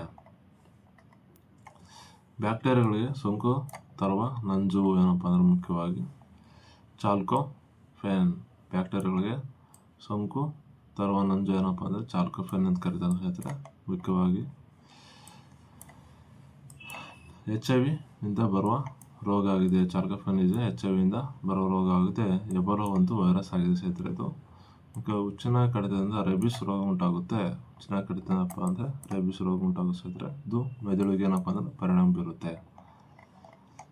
ಕಜ್ಜಿ, ತುರಿಕೆ, ಉಳ್ಳಕಡ್ಡಿ ಏನಪ್ಪ ಅಂದರೆ ಶಿಲೀಂಧ್ರದಿಂದ ಬರುವ ರೋಗಗಳಾಗಿವೆ ಸ್ನೇಹಿತರೆ. ಇದರಲ್ಲಿ ಮಲೇರಿಯಾ ಬಂದ್ಬಿಟ್ಟು ಏನಪ್ಪ ಮುಖ್ಯವಾಗಿ ಅನಾಫಿಲಿಸ್ ಎಂಬ ಸೊಳ್ಳೆಯಿಂದ ಬರುತ್ತೆ. ಪ್ಲೇಗ್ ಬಂದ್ಬಿಟ್ಟು ಇಲಿಗಳಿಂದ ಬರುವ ರೋಗ ಆಗಿದೆ. ಇದು ಡೆಂಗ್ಯೂ ಜ್ವರ ಬಂದ್ಬಿಟ್ಟು ಏನಪ್ಪ ಅಂದರೆ ಮುಖ್ಯವಾಗಿ ಈಡಿಸ್ ಈಜಿಪ್ಟ್ ಸೊಳ್ಳೆಯಿಂದ ಬರುವ ಜ್ವರ ಆಗಿದೆ. ಬ್ಯಾಕ್ಟೀರಿಯಾಗಳಲ್ಲಿ ಮುಖ್ಯವಾಗಿ ಕ್ರೋಮೋಸೋಮ್ಗಳ ಸಂಖ್ಯೆ ಎಷ್ಟು ಅಂತ ಕೇಳಿದ್ದಾರೆ ಸ್ನೇಹಿತರೆ. ಇಲ್ಲಿ ಬ್ಯಾಕ್ಟೀರಿಯಾ ಕ್ರೋಮೋಸೋಮ್ಗಳ ಸಂಖ್ಯೆ ಎಷ್ಟು ಅಂತ ಕೇಳಿದ್ದಾರೆ. ಬ್ಯಾಕ್ಟೀರಿಯಾದಲ್ಲಿ ಕ್ರೋಮೋಸೋಮ್ಗಳ ಸಂಖ್ಯೆ ಏನಪ್ಪ ಅಂದರೆ 1 ಆಗಿರುತ್ತೆ ಸ್ನೇಹಿತರೆ. ಏನಪ್ಪ ಅಂದರೆ 1 ಆಗಿರುತ್ತೆ. ಮುಖ್ಯವಾಗಿ ರೈಬೋಸೋಮ್ ಬಂದ್ಬಿಟ್ಟು ಲೆಗ್ಯುಮಿನಸ್ ಎಂಬ ಜಾತಿಯ ಬೇರಿನ ಗಂಟುಗಳಲ್ಲಿ ಏನಪ್ಪ ಅಂದರೆ ರೈಬೋಸೋಮ್ ಎಂಬುದು ಮುಖ್ಯವಾಗಿ ಬ್ಯಾಕ್ಟೀರಿಯಾ ಎಲ್ಲಿರುತ್ತಪ್ಪ ಅಂದರೆ ಲೈಬೋಸೋಮ್ ಗಂಟುಗಳು. ಇದು ಮರ ಇರುತ್ತೆ ಸ್ನೇಹಿತರೆ. ಈ ಮರದ ಗಂಟುಗಳು ಏನಪ್ಪ ಬೇರುಗಳಲ್ಲಿ ಗಂಟಾಗಿರುತ್ತೆ. ಇದರಲ್ಲಿ ಮಾನವ ದೇಹದಲ್ಲಿ 23 ಏನಪ್ಪ ಅಂದರೆ 23 ಜೊತೆ ಮತ್ತು 46 ಟೋಟಲ್ಲು 23 + 23 ಟೋಟಲ್ 46 ಏನಪ್ಪ ಅಂದರೆ ವರ್ಣತಂತುಗಳನ್ನು ಏನಪ್ಪ ಅಂದರೆ ಮಾನವ ದೇಹದಲ್ಲಿ ರಚನೆ ಆಗಿದೆ ಸ್ನೇಹಿತರೆ. ಮುಖ್ಯವಾಗಿ ಕ್ರೋಮೋಸೋಮ್ಸ್ ಮುಖ್ಯವಾಗಿ 46 ಏನಪ್ಪ ಅಂದರೆ ಕ್ರೋಮೋಸೋಮ್ಸ್ ಇದೆ. ಇದರಲ್ಲಿ ವ್ಯತ್ಯಾಸ ಆದರೆ ಏನಪ್ಪ ಅಂದರೆ ತುಂಬ ಮನುಷ್ಯರಲ್ಲಿ ಏರುಪೇರಾಗುತ್ತೆ. ಈ ಕ್ರೋಮೋಸೋಮ್ಸ್ ಮುಖ್ಯವಾಗಿ ಏನಪ್ಪ ಅಂದರೆ ವರ್ಣತಂತುಗಳು ಬ್ಯಾಕ್ಟೀರಿಯಾದಲ್ಲಿ ಒಂದೇ ಇರುತ್ತೆ ಸ್ನೇಹಿತರೆ. ಚಿಂಪಾಂಜಿಯಲ್ಲಿ ಏನಪ್ಪ ಅಂದರೆ ಆಲೂಗಡ್ಡೆಯಲ್ಲಿ ಮತ್ತು ಚಿಂಪಾಂಜಿಯಲ್ಲಿ ಗೊರದಲ್ಲಿ ಏನಪ್ಪ ಅಂದರೆ 48 ಏನಪ್ಪ ಅಂದರೆ ಕ್ರೋಮೋಸೋಮ್ಸ್ ಇರುತ್ತೆ. ನಾಯಿಯಲ್ಲಿ 78 ಇರುತ್ತೆ. ಕತ್ತೆ ಮತ್ತು ಜಿರಾಫಲ್ಲಿ 68 ಇರುತ್ತೆ ಸ್ನೇಹಿತರೆ. ಬಟಾಣಿಯಲ್ಲಿ ಏನಪ್ಪ 14 ವರ್ಣತಂತುಗಳು 14 ಕ್ರೋಮೋಸೋಮ್ಸ್ ಇರುತ್ತೆ. ಬೆಕ್ಕಿನಲ್ಲಿ 38 ಇರುತ್ತೆ. ಆನೆಯಲ್ಲಿ ಏನಪ್ಪ ಅಂದರೆ 56 ಇರುತ್ತೆ. ಕುದುರೆಯಲ್ಲಿ ಹೈಯೆಸ್ಟ್ ಏನಪ್ಪ ಅಂದರೆ 64 ಇದೆ ಸ್ನೇಹಿತರೆ. ಏಡ್ಸ್ ಕಾಯಿಲೆ ಏನಪ್ಪ ಅಂದರೆ ಮುಖ್ಯವಾಗಿ ಏಡ್ಸ್ ಕಾಯಿಲೆ ಪ್ರಸಾರವಾಗಲು ಅತಿ ಕಡಿಮೆ ಸಾಧ್ಯತೆ ಇರುವ ಕಾರಣ ಏನಪ್ಪ ಅಂತ ಕೇಳಿದರೆ, ಈ ಏಡ್ಸ್ ಕಾಯಿಲೆ ಮುಖ್ಯವಾಗಿ ಸೊಳ್ಳೆ ಕಡಿತದಿಂದ ಬರಲ್ಲ ಸ್ನೇಹಿತರೆ. ಲೈಂಗಿಕ ಸಂಪರ್ಕದಿಂದ, ಕಲುಷಿತ ನೀರು, ಮುಖ್ಯವಾಗಿ ಸಂಸ್ಕರಿಸಿದ ಸೂಜಿಗಳು, ಆಲ್ರೆಡಿ ಯೂಸ್ ಮಾಡ್ತಕ್ಕಂಥ ಸೂಜಿಗಳು ಇಂಜೆಕ್ಷನ್ ಮಾಡೋದ್ರಿಂದ ಏನಪ್ಪ ಅಂದರೆ ಅದು ರೋಗ ಬರುತ್ತೆ ಸ್ನೇಹಿತರೆ. ಸೊಳ್ಳೆ ಕಡಿತದಿಂದ ಬರೋದಿಲ್ಲ. ಏಡ್ಸ್ ಬಂದ್ಬಿಟ್ಟು ಅಕ್ವೈರ್ಡ್ ಇಮ್ಯುನೋ ಡಿಫಿಷಿಯನ್ಸಿ ಸಿಂಡ್ರೋಮ್ ಅಂತ ಕರೀತಾರೆ. ನಮಗೆ HIV ವೈರಸ್ನಿಂದ ಬರುವ ರೋಗ ಆಗಿದೆ ಸ್ನೇಹಿತರೆ ಇದು. ಎಲಿಸಾ ಏನಪ್ಪ ಅಂದರೆ ಮುಖ್ಯವಾಗಿ ಇಮ್ಯುನೋ ಸಾರ್ಬ್ರೆಂಟ್ ಏನಪ್ಪ ಅಂದರೆ ಮುಖ್ಯವಾಗಿ ಎಲಿಸಾ ಎಂಬ ಚಿಕಿತ್ಸೆ ಏನಪ್ಪ ಅಂದರೆ ಇದೊಂದು ಏಡ್ಸನ್ನು ಕಂಟ್ರೋಲ್ ಮಾಡ್ಬೋದು ಸ್ನೇಹಿತರೆ. ಶರೀರ ಯಾವ ಭಾಗಕ್ಕೆ ಗ್ಲುಕೋಮಾ ಕಾಯಿಲೆ ಬರುತ್ತದೆ? ಸರಿ, ಯಾವ ಭಾಗಕ್ಕೆ ಗ್ಲುಕೋಮಾ ಕಾಯಿಲೆ ಬರುತ್ತಪ್ಪ ಅಂದರೆ ಈ ಕಣ್ಣಿನ ಭಾಗಕ್ಕೆ ಏನಪ್ಪ ಅಂದರೆ ಈ ಗ್ಲುಕೋಮಾ ಕಾಯಿಲೆ ಬರುತ್ತೆ ಸ್ನೇಹಿತರೆ. ಕಣ್ಣಿನ ಭಾಗಕ್ಕೆ ಮುಖ್ಯವಾಗಿ ಮೆದುಳಲ್ಲಿ ಬಂದ್ಬಿಟ್ಟು ಮೆನಿಂಜಿಸ್ಟ್ ಎಂಬ ಕಾಯಿಲೆ ಬರುತ್ತೆ. ಅಲ್ಲಿನಲ್ಲಿ ಫ್ಲೋರೋಸಿಸ್ ಕಾಯಿಲೆ, ಗ್ಲುಕೋಮಾದಲ್ಲಿ ಕಣ್ಣಿನ ಕಾಯಿಲೆ ಕಂಡು ಬರುತ್ತೆ. ಕಿವಿಯಲ್ಲಿ ಏನಪ್ಪ ಅಂದರೆ ಓಟಿಟಿಸ್ ಎಂಬ ಕಾಯಿಲೆ ಕಂಡುಬರುತ್ತೆ. ಈ ಚರ್ಮದಲ್ಲಿ ಮೆಲ್ಲಮಾ ಎಂಬ ಕಾಯಿಲೆ ಕಂಡುಬರುತ್ತೆ. ಶ್ವಾಸಕೋಶದ ಏನಪ್ಪ ಅಂದರೆ ಶಯನ್ ಇಮ್ಯುನೋ ಕಾಯಿಲೆ ಕಂಡುಬರುತ್ತೆ. ಲಿವರಲ್ಲಿ ಏನಪ್ಪ ಅಂದರೆ ಜಾಂಡಿಸ್ ಮತ್ತು ಹೆಪಟೈಟಿಸ್ ಕಂಡುಬರುತ್ತೆ. ಗುಲ್ಮದಲ್ಲಿ ಬಂದ್ಬಿಟ್ಟು ಏನಪ್ಪ ಅಂದರೆ ಮಲೇರಿಯಾ ರೋಗ ಕಂಡುಬರುತ್ತೆ. ಏಡ್ಸ್ ಬಂದ್ಬಿಟ್ಟು WC ಏನಪ್ಪ ಅಂದರೆ ಕಡಿಮೆ ಹೆಚ್ಚಾಗೋದ್ರಿಂದ ಕಂಡುಬರುತ್ತೆ. ಟೈಫಾಯ್ಡ್ ಬಂದ್ಬಿಟ್ಟು ಕರಳುಗೆ ಸಂಬಂಧಪಟ್ಟಿರೋ ಸ್ನೇಹಿತರೆ. ರೊಮ್ಯಾಟಿಸಮ್ ಬಂದ್ಬಿಟ್ಟು ಕೀಲುಗಳಿಗೆ ಸಂಬಂಧಿಸಿದೆ. ಪೋಲಿಯೋ ಬಂದ್ಬಿಟ್ಟು ಕೈಕಾಲುಗಳು ಏನಪ್ಪ ಅಂದರೆ ನೋವು ಉಂಟಾಗುತ್ತೆ ಸ್ನೇಹಿತರೆ. ಮತ್ತು ಸಿಡುಬು ಕಾಯಿಲೆ ಇದರಿಂದ ತಡೆಗಟ್ಟಬಹುದು ಅಂತ ಕೇಳಿದ್ರೆ ನೋಡಿ ಸ್ನೇಹಿತರೆ. ಸಿಡುಬು ಕಾಯಿಲೆಯನ್ನು ವ್ಯಾಕ್ಸಿನೇಷನ್ ಎಂಬ ವಿಧಾನದಿಂದ ಏನಪ್ಪ ಅಂದರೆ ಸಿಡುಬು ಕಾಯಿಲೆಯನ್ನು ನಾವು ಕಡಿಮೆ ಮಾಡಬಹುದು ಸ್ನೇಹಿತರೆ. ಸಿಡುಬು ಅಂದ್ಬಿಟ್ಟು ವ್ಯಾಕ್ಸಿನೇಷನ್ ಏನಪ್ಪ ವಿಧಾನ ಕಂಡುಹಿಡಬಹುದು. ಮುಖ್ಯವಾಗಿ ಈ ಚಿಕನ್ ಗುನ್ಯಾ ಏನಪ್ಪ ಅಂದರೆ HIV ವೈರಸ್, ಚಿಕನ್ ಗುನ್ಯಾ ಮುಖ್ಯವಾಗಿ ತೊಂದರೆಗೊಳಗಾದ ಭಾಗ ಏನಪ್ಪ ಅಂದರೆ ಕಾಲುಗಳು. ಸಿಡುಬಿನಿಂದ ಬಂದ್ಬಿಟ್ಟು ವರಿಯೋಲಾ ವೈರಸ್ ಬಂದ್ಬಿಟ್ಟು ಚರ್ಮ ಮತ್ತು ಕಂಡುಬರುತ್ತೆ, ಚರ್ಮದಲ್ಲಿ ಕಂಡುಬರುತ್ತೆ. ಸಾಮಾನ್ಯವಾಗಿ ಶೀತ ಬಂದ್ಬಿಟ್ಟು ರಿನೋ ವೈರಸ್ನಿಂದ ಕಂಡುಬರುತ್ತೆ ರಿನೋ ವೈರಸ್ನಿಂದ ಕಂಡುಬರುತ್ತೆ. ಮಂಗನ ಬಾವು ಬಂದ್ಬಿಟ್ಟು ಏನಪ್ಪ ಅಂದರೆ ಮುಖ್ಯವಾಗಿ ಲಾಲಗ್ರಂಥಿಗಳು ಏನಪ್ಪ ಅಂದರೆ ತೊಂದರೆ ಉಂಟು ಬರುತ್ತೆ. ರೈಬಿಸ್ ಕಾಯಿಲೆ ಬಂದ್ಬಿಟ್ಟು ರ್ಯಾಂಬ್ಲಿವಿಡೋ ವೈರಸ್ನಿಂದ ಬರುತ್ತೆ. ಇದು ಮೆದುಳಲ್ಲಿ ತೊಂದರೆ ಉಂಟಾಗುತ್ತೆ. ಡೆಂಗು ಬಂದ್ಬಿಟ್ಟು ಏನಪ್ಪ ಅಂದರೆ ಡೆಂಗು ವೈರಸ್ನಿಂದ ಬರುತ್ತೆ. ರಕ್ತ ಸ್ನಾಯುಗಳು ತೊಂದರೆ ಉಂಟು ಮಾಡುತ್ತೆ. ಏಡ್ಸ್ HIV ಏನಪ್ಪ ಅಂದರೆ ಬರುತ್ತೆ ಸ್ನೇಹಿತರೆ. ಇದರಲ್ಲಿ ಬಿಳಿ ರಕ್ತ ಕಣಗಳು ಏನಪ್ಪ ಅಂದರೆ ತೊಂದರೆ ಉಂಟಾಗುತ್ತೆ. ಸಾರ್ಸ್ ಬಂದ್ಬಿಟ್ಟು ಕಾರಿನೋ ವೈರಸ್ನಿಂದ ಬರುತ್ತೆ. ಇದು ಗಾಳಿಯಲ್ಲಿ ಹರಡುವ ರೋಗ ಆಗಿದೆ. ಆಂತರಿಕ ಏನಪ್ಪ ರಕ್ತಸ್ರಾವ ಉಂಟಾಗುತ್ತೆ ಸ್ನೇಹಿತರೆ. RPS ಬಂದ್ಬಿಟ್ಟು ಏನಪ್ಪ ಅಂದರೆ 2 ಇದೆ, HB1 ಇದೆ, HSV2 ಇದೆ ಸ್ನೇಹಿತರೆ. ಇದರಲ್ಲಿ ಪ್ರಜನನಾಂಗ ಜನನಾಂಗ ಮೇಲೆ ತೊಂದರೆ ಉಂಟಾಗುತ್ತೆ. ಮುಖ್ಯವಾಗಿ ಪ್ರಜನನಾಂಗ ಮತ್ತು ಮುಖ್ಯವಾಗಿ HP ಬಂದ್ಬಿಟ್ಟು ಆಲ್ರೆಡಿ ಇಲ್ಲಿ ಹೇಳಿದರೆ ಸ್ನೇಹಿತರೆ ಅದೇ ಸೇಮ್ ಇದೆ. ಸ್ಕ್ರೀನ್ಶಾಟ್ ತೊಗೊಳಂಗಿದೆ ತೊಗೊಳ್ಳಿ ಸ್ನೇಹಿತರೆ. ಇದು ಒಂದು ಸ್ಕ್ರೀನ್ಶಾಟ್ ತೊಗೊಳ್ಳಿ.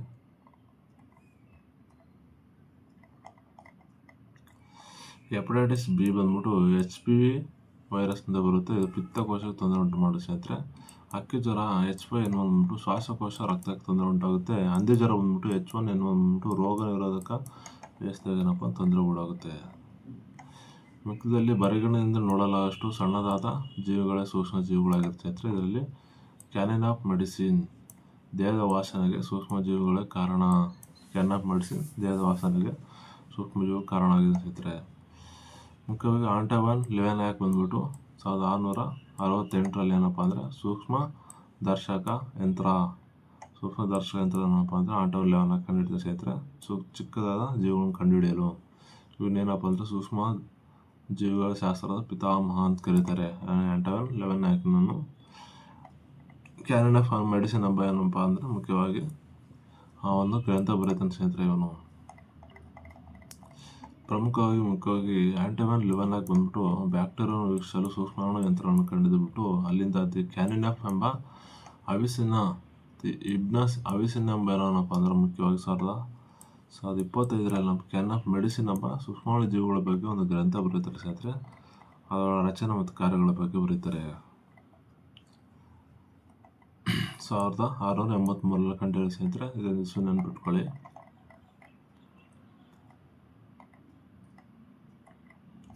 ಲೂಯಿ ಪ್ಯಾಚರ್ ಬಂದ್ಬಿಟ್ಟು ಹಾಲನ್ನು ಕೆಡದಂತೆ ಪ್ಯಾಚರೀಕರಣವನ್ನು ಅಭಿವೃದ್ಧಿಪಡಿಸ್ತಾನೆ ಸ್ನೇಹಿತರೆ. ಏನಪ್ಪ ಅಂದರೆ ಹುಚ್ಚು ನಾಯಿ ಕಡಿತದಿಂದ ರೆಬಿಸ್ ರೋಗದಿಂದ ಏನಪ್ಪ ಅಂದರೆ ಲಸಿಕೆಯನ್ನು ಕಂಡುಹಿಡ್ತಾನೆ. ಎರಡೂ ಕಂಡುಹಿಡ್ತಾನೆ ಇವನು, ಪ್ಯಾಚರೀಕರಣ ಮತ್ತು ರೆಬಿಸ್ ರೋಗವನ್ನು. ಏನಪ್ಪ ಅಂದರೆ ಅಲೆಕ್ಸಾಂಡರ್ ಫ್ಲೆಮಿಂಗ್. ಸಿಡುಬು ರೋಗವನ್ನು ಸಿಡುಬು ರೋಗದಲ್ಲಿ ಎಡ್ವರ್ಡ್ ಜೆನ್ನರ್ ಏನಪ್ಪ ಅಂದರೆ ಮುಖ್ಯವಾಗಿ ಇದೊಂದು ಮಾರಕ ರೋಗ ಆಗಿದೆ ಸ್ನೇಹಿತರೆ. ಅದು ಮಾರಕ ರೋಗ ಆಗಿದೆ. ಮುಖ್ಯವಾಗಿ ಸಂಪೂರ್ಣದಿಂದ ಏನಪ್ಪ ನಿರ್ಮೂಲನೆ ಮಾಡಲು ಸಾಧ್ಯವಿಲ್ಲ ಸ್ನೇಹಿತರೆ. ಇದು ಸ್ವಲ್ಪ ಮಟ್ಟಿಗೆ ಸಾಧ್ಯ. ಆ್ಯಂಥ್ರಾಕ್ಸ್ ಬಂದ್ಬಿಟ್ಟು ಏನೋ ಮುಖ್ಯವಾಗಿ ಜಾನುವಾರುಗಳಲ್ಲಿ ಕಂಡುಬರುತ್ತೆ. ರಾಬರ್ಟ್ ಕೋಚ್ ಏನಪ್ಪ ಅಂದರೆ ತನ್ನ ಆ್ಯಂಥ್ರಾಕ್ಸ್ ರೋಗಕ್ಕೆ ಮದ್ದನ್ನು ಕಂಡುಹಿಡಿದಾನೆ ಸ್ನೇಹಿತರೆ. ಸತ್ತ ಪ್ರಾಣಿಗಳು ಸೂಕ್ತವಾಗಿ ವಿಲೇವಾರಿ ಮಾಡೋದ್ರಿಂದ ಲಸಿಕೆ ಏನಪ್ಪ ಅಂದರೆ ತಡೆಯಬಹುದು ಸ್ನೇಹಿತರೆ. ಸತ್ತ ಪ್ರಾಣಿಗಳನ್ನು ಉಳ್ಬೇಕು ಸ್ನೇಹಿತರೆ. ಅದರಿಂದ ಏನಪ್ಪ ಅಂದರೆ ಆ್ಯಂಥ್ರಾಕ್ಸ್ ರೋಗ ಬರೋದು ಕಡಿಮೆ ಆಗುತ್ತೆ.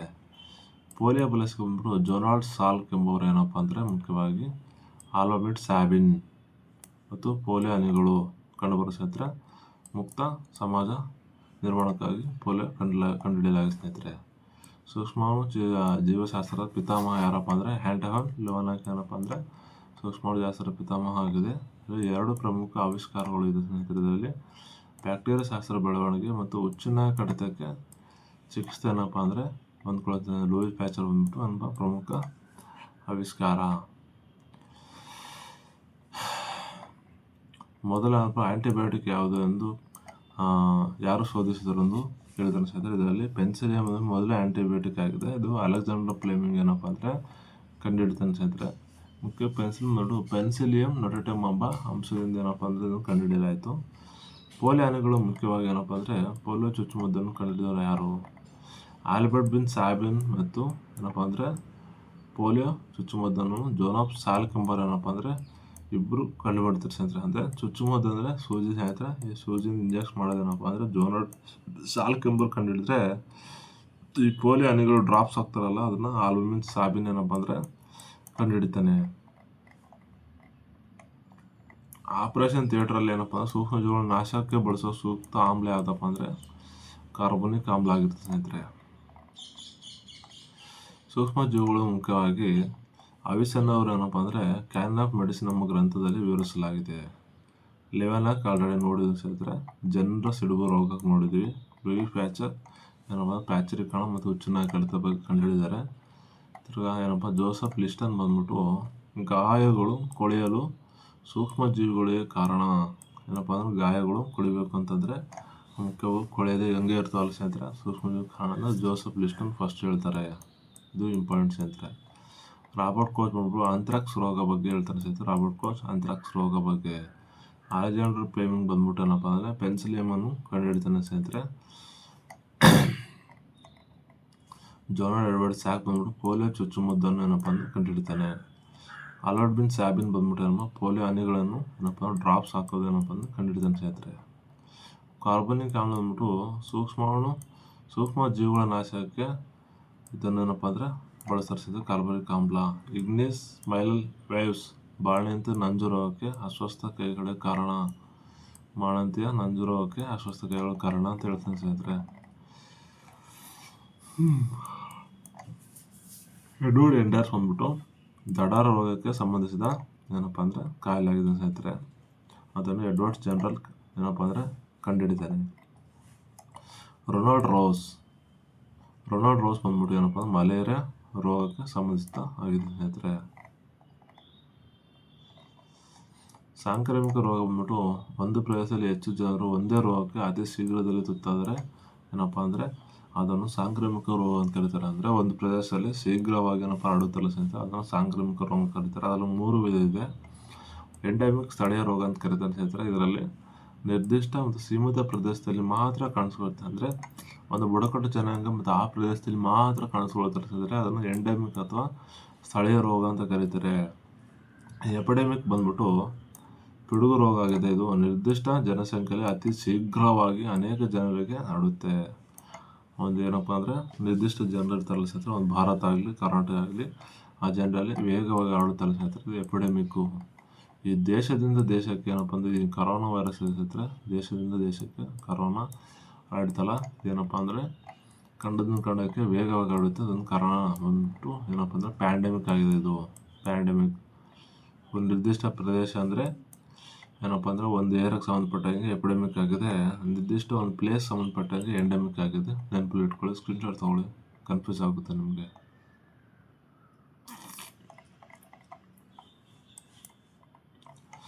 ದೇಹದಿಂದ ದೇಹಕ್ಕೆ ಅತಿ ವಿಶಾಲವಾಗಿ ಹರಡುವ ಏನೆಂದು ಕರೀತಾರೆ? ಪ್ಯಾಂಡಮಿಕ್ ಕೇಳಿದರೆ ನೋಡಿ ಸ್ನೇಹಿತರೆ, ಇದು ಎಕ್ಸಾಮ್ ಕೇಳಿದ್ದಾರೆ. ಮಲೇರಿಯಾ ರೋಗ ಸಂಬಂಧಪಟ್ಟಂಗೆ ವಿಜ್ಞಾನಿಗಳು ಏನಪ್ಪ ಅಂದರೆ ಸರ್ ರೊನಾಲ್ಡ್ ರೋಸ್ ಏನಪ್ಪ ಅಂದರೆ ಮಲೇರಿಯಾ ರೋಗಕ್ಕೆ ಸಂಬಂಧಪಟ್ಟಂಗೆ ಆ ಚಿಕಿತ್ಸೆಯನ್ನು ಏನಪ್ಪ ಅಂದರೆ ಕಂಡುಹಿಡಿತಾರೆ ಸ್ನೇಹಿತರೆ. ನಿರ್ದಿಷ್ಟ ಪ್ರದೇಶದಲ್ಲಿ ಏನಪ್ಪ ಅಂದರೆ ಕಾಣಿಸ್ಕೊಳ್ಳೋದು ರೋಗ ಯಾವುದು ಅಂತ ಕೇಳಿದಾರೆ ಸ್ನೇಹಿತರೆ. ಇಲ್ಲಿ ನೋಡಿ, ಎಂಡೆಮಿಕ್ ರೋಗ, ಸ್ಥಳೀಯ ರೋಗ ಅಂತ ಕರೀತಾರೆ ಒಂದು ನಿರ್ದಿಷ್ಟ ಪ್ರದೇಶದಲ್ಲಿ. ಎಂಡೆಮಿಕಲ್ಲಿ ಮುಖ್ಯವಾಗಿ ಒಂದು ಸ್ಥಳೀಯ ರೋಗ ಆಗಿದೆ. ಉದಾಹರಣೆ ಯಾವುದಪ್ಪ ಅಂದರೆ ಈ ಮಲೇರಿಯಾ ಮತ್ತು ಕ್ಯಾಸನೂರು ಕಾಯಿಲೆ ಏನಪ್ಪ ಅಂದರೆ ಎಂಡೆಮಿಕ್ಗೆ ಸ್ಥಳೀಯ ರೋಗಗಳಾಗಿಸಿದ್ರೆ. ಮಲೇರಿಯಾ ಬಂದ್ಬಿಟ್ಟು ಕ್ಯಾಸನೂರು ಕಾಯಿಲೆ ಮತ್ತು ಮಂಗನ ಕಾಯಿಲೆ ಅಂತಲೂ ಕರೀತಾರೆ ಇದಕ್ಕೆ. ಎಪಿಡೆಮಿಕ್ ಬಂದ್ಬಿಟ್ಟು ಒಂದು ಪಿಡುಗು ರೋಗ ಆಗಿದ್ದು, ಇದು ಎಬೋಲಾ ಸ್ನೇಹಿತರೆ. ಎಬೋಲಾ ಮುಖ್ಯವಾಗಿ ಕಲುಷಿತ ನೀರಿನಿಂದ ಹರಡುವ ರೋಗ ಆಗಿದೆ. ಏನಪ್ಪ ಅಂದರೆ ಕಾಲರವನ್ನು ಕಲುಷಿತ ನೀರಿಂದ ಹರಡುವ ರೋಗ ಆಗಿದೆ. ಎಬೋಲಾ ಏನಪ್ಪ ಅಂದರೆ ಇತ್ತೀಚೆಗೆ ಆಫ್ರಿಕಾದಲ್ಲಿ ಏನಪ್ಪ ಅಂದರೆ ಭಾರಿ ಸದ್ದು ಮಾಡ್ತಿದ್ದು ಇತರ ದೇಶಕ್ಕೆ ಹರಡುವ ಭಯ ಇದೆ ಸ್ನೇಹಿತರೆ. ಇದಕ್ಕೊಂದು ಔಷಧಿ ಕಂಡುಹಿಡಿದಿಲ್ಲ ಸ್ನೇಹಿತರೆ. ಪ್ಯಾಂಡಮಿಕ್ ಬಂದ್ಬಿಟ್ಟು ಏನಪ್ಪ ಅಂದರೆ ಜಾಗತಿಕ ರೋಗ ಆಗಿದೆ. ಕೋವಿಡ್-19 ಏನಪ್ಪ ಉದಾಹರಣೆ ಆಗಿದೆ. ಸ್ಯಾನ್ ಫ್ಲೂ ಬಂದ್ಬಿಟ್ಟು ಇದಕ್ಕೆ ಮುಖ್ಯವಾಗಿ ಕಂಡುಹಿಡಿತಾರೆ ಸ್ನೇಹಿತರೆ. ಇದಕ್ಕೆ ಮದ್ದನ್ನು ಕಂಡುಹಿಡಿತಾರೆ.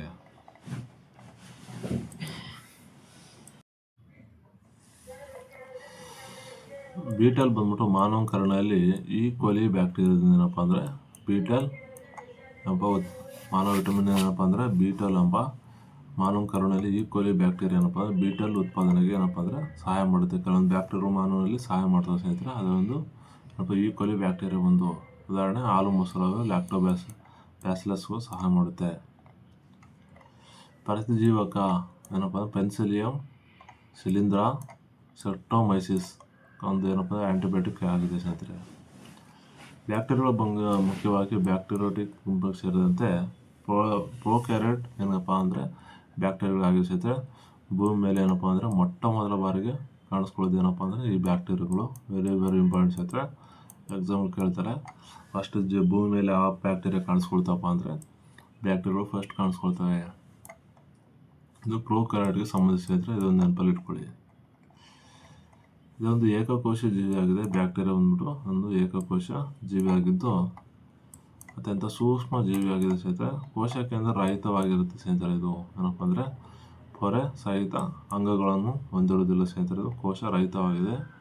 DNA ಅಥವಾ ಸೈಟೋಪ್ಲಾಸಮ್ ಇಂದ ಏನಪ್ಪ ಅಂದರೆ ಹೊಂದಿರುವುದಿಲ್ಲ ಸ್ನೇಹಿತರೆ. ಇದು ಮುಖ್ಯ ಬ್ಯಾಕ್ಟೀರಿಯಾ ಕೋಶ ವೃತ್ತಿ ಪೆಪ್ಟೋಗ್ಲೈಕಾನ್ ಎಂಬ ಅಂಶದಿಂದ ಏನಪ್ಪ ಅಂದರೆ ಇರುತ್ತೆ ಸ್ನೇಹಿತರೆ. ಇದು ಬ್ಯಾಕ್ಟೀರಿಯಲ್ಲಿ ಚಲಿಸಲು ಪ್ಲಾಜೆಲ್ಲಾ ಚಾವಟಿಯ ಚಲನಾಂಗಗಳು ಏನಪ್ಪ ಅಂದರೆ ಹೊಂದಿರ್ತವೆ ಸ್ನೇಹಿತರೆ. ಪ್ಲಾಜೆಲ್ಲಾ ಚಾವಟಿ ಅಂತ ಚಲನಾಂಗಗಳು ಹೊಂದಿರ್ತವೆ. ದ್ವಿವಿಭಜನೆ ಏನಪ್ಪ ನಿರ್ಲಿಂಗ ರೀತಿಯ ಅತ್ಯಂತ ವೇಗವಾಗಿ ವೃದ್ಧಿಯಾಗುತ್ತೆ ಸ್ನೇಹಿತರೆ.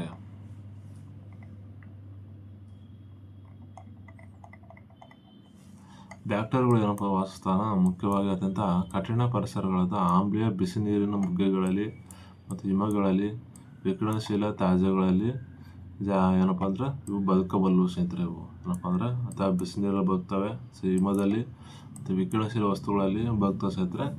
ಇಂಥ ಜೀವಿಗಳನ್ನು ಎಕ್ಸೋಟಿಮೋಫೈಲ್ಸ್ ಅಂತ ಕರೀತಾರೆ. ವೆರಿ ಇಂಪಾರ್ಟೆಂಟ್ ಸ್ನೇಹಿತರೆ. ಬಿಸಿ ನೀರಿನಲ್ಲಿ ಏನಪ್ಪ ಅಂದರೆ ವಿಕಿರಣದಲ್ಲಿ ಬದುಕೋದು ಯಾವುದಪ್ಪ ಅಂದರೆ ಎಕ್ಸೋಟಿಮೋಫೈಲ್ ಅಂತ ಕರೀತಾರೆ. ಹ್ಯಾಬಿಟೇಟ್ ಅಂತ ಕರೀತಾರೆ, ವಾಸ ಮಾಡುವು. ಮಾನವ ದೇಹದಲ್ಲಿ ಒಟ್ಟು ಜೀವಕೋಶಗಳಂತೆ ಅತಿ ಹೆಚ್ಚು ಸಂಖ್ಯೆಯಲ್ಲಿ ಬ್ಯಾಕ್ಟೀರಿಯಾಗಳು ನಮ್ಮ ದೇಹದಲ್ಲಿ ಚರ್ಮದ ಮೇಲೆ ವಾಸಿಸುತ್ತವೆ ಸ್ನೇಹಿತರೆ. ಗ್ರಾಮ್ ಸೈನಿಂಗ್ ಬಂದ್ಬಿಟ್ಟು ಮುಖ್ಯವಾಗಿ ಇದೊಂದು ಬ್ಯಾಕ್ಟೀರಿಯಾ ಕೋಶವೃತ್ತಿಯ ರಾಸಾಯನಿಕ ಗುಣಗಳ ಆಧಾರದ ಮೇಲೆ ಏನಪ್ಪ ಅಂದರೆ ಕ್ರಿಶ್ಚಿಯನ್ ಗ್ರಾಮ್ ಎಂಬ ವಿಜ್ಞಾನ ಏನಪ್ಪ 2 ಭಾಗಗಳಿಗೆ ವಿಂಗಡಿಸಿದ್ದಾರೆ. ಅಲ್ಲಿ ಗ್ರಾಮ್ ಪಾಸಿಟಿವ್ ಅಂತ ಒಂದು ಬ್ಯಾಕ್ಟೀರಿಯಾ, ಗ್ರಾಮ್ ನೆಗೆಟಿವ್ ಅಂತ 2ನೇ ಬ್ಯಾಕ್ಟೀರಿಯಾ. ಗ್ರಾಮ್ ಪಾಸಿಟಿವ್ ಅಲ್ಲಿ ಮುಖ್ಯವಾಗಿ ನೇರಳೆ ಬಣ್ಣದಲ್ಲಿರುತ್ತೆ ಸ್ನೇಹಿತರೆ. ಇದು ಗ್ರಾಮ್ ನೆಗೆಟಿವ್ ಬಂದ್ಬಿಟ್ಟು ಕೆಂಪು ಬಣ್ಣದಲ್ಲಿರುತ್ತೆ. ಯಾವಪ್ಪ ಕಂಡುಹಿಡಿದ ಅಂದರೆ ಕಲರ್ ಆಧಾರದ ಮೇಲೆ ಕಂಡುಹಿಡಿಬೋದು.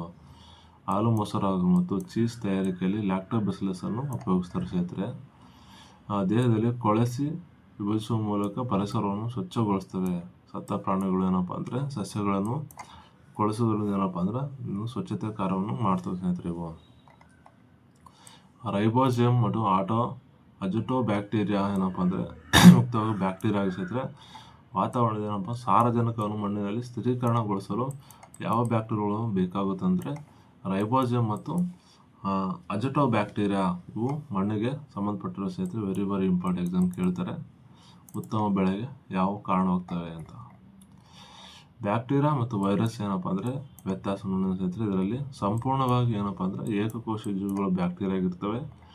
ವೈರಸ್ ಬಂದ್ಬಿಟ್ಟು ಏನಪ್ಪ ಅಂದರೆ ಜೀವಕೋಶ ರಹಿತವಾಗಿರ್ತವೆ. ಮಣ್ಣಿನಲ್ಲಿ ನೀರಲ್ಲಿ ಏನಪ್ಪ ಬದುಕಬಲ್ಲವು. ಇದು ಏನಪ್ಪ ಅಂದರೆ ದೇಹದ ಒಳಗೆ ಜೀವಂತವಾಗಿ ಇರುತ್ತವೆ ಸ್ನೇಹಿತರೆ ಇವು ವೈರಸ್ಗಳು. ವೈರಸ್ ಹೋಲಿಸಿದರೆ ಏನಪ್ಪ ಅಂದರೆ 1.5 ಮೈಕ್ರಾನ್ ಏನಪ್ಪ ಅಂದ್ರೆ ದೊಡ್ಡದಾಗಿರುತ್ತೆ ಬ್ಯಾಕ್ಟೀರಿಯಾ. ಅತ್ಯಂತ ಸೂಕ್ಷ್ಮವಾಗಿ ಬ್ಯಾಕ್ಟೀರಿಯಾಗಿಂತ 100 ಅಥವಾ 1000 ಪಟ್ಟು ಏನಪ್ಪ ಸಣ್ಣದಾಗಿರುತ್ತೆ ವೈರಸ್ಸು. ಬ್ಯಾಕ್ಟೀರಿಯಾ ಮುಖ್ಯವಾಗಿ ಆ್ಯಂಟಿಜೆನ್ ಅದಪ್ಪ ಅಂದರೆ ಆ್ಯಂಟಿಬಾಡೀಸ್ ಬಳಕೆ ಗುಣಪಡಿಸಬಹುದು. ಅಂದರೆ ಆ್ಯಂಟಿಬಾಡೀಸ್ನಿಂದ ಇಂಜೆಕ್ಟ್ ಮಾಡಿಬಿಟ್ಟು ಗುಣಪಡಿಸ್ಬೋದು ಸ್ನೇಹಿತರೆ. ವೈರಸ್ ಮೇಲೆ ಏನಪ್ಪ ಅಂದರೆ ಆ್ಯಂಟಿ ವೈರಸನ್ನು ಮಾತ್ರ ಬಳಸಬೇಕಾಗುತ್ತೆ. ಆ್ಯಂಟಿಬಾಡೀಸ್ ಆ್ಯಂಟಿಜೆನ್ಗಳನ್ನು ಬಳಸೋಕ್ಕಾಗಲ್ಲ ಸ್ನೇಹಿತರೆ. ಅದಕ್ಕೆ ವೈರಸ್ಗೆ ಕಂಡುಹಿಡಿಯಲೇಬೇಕು.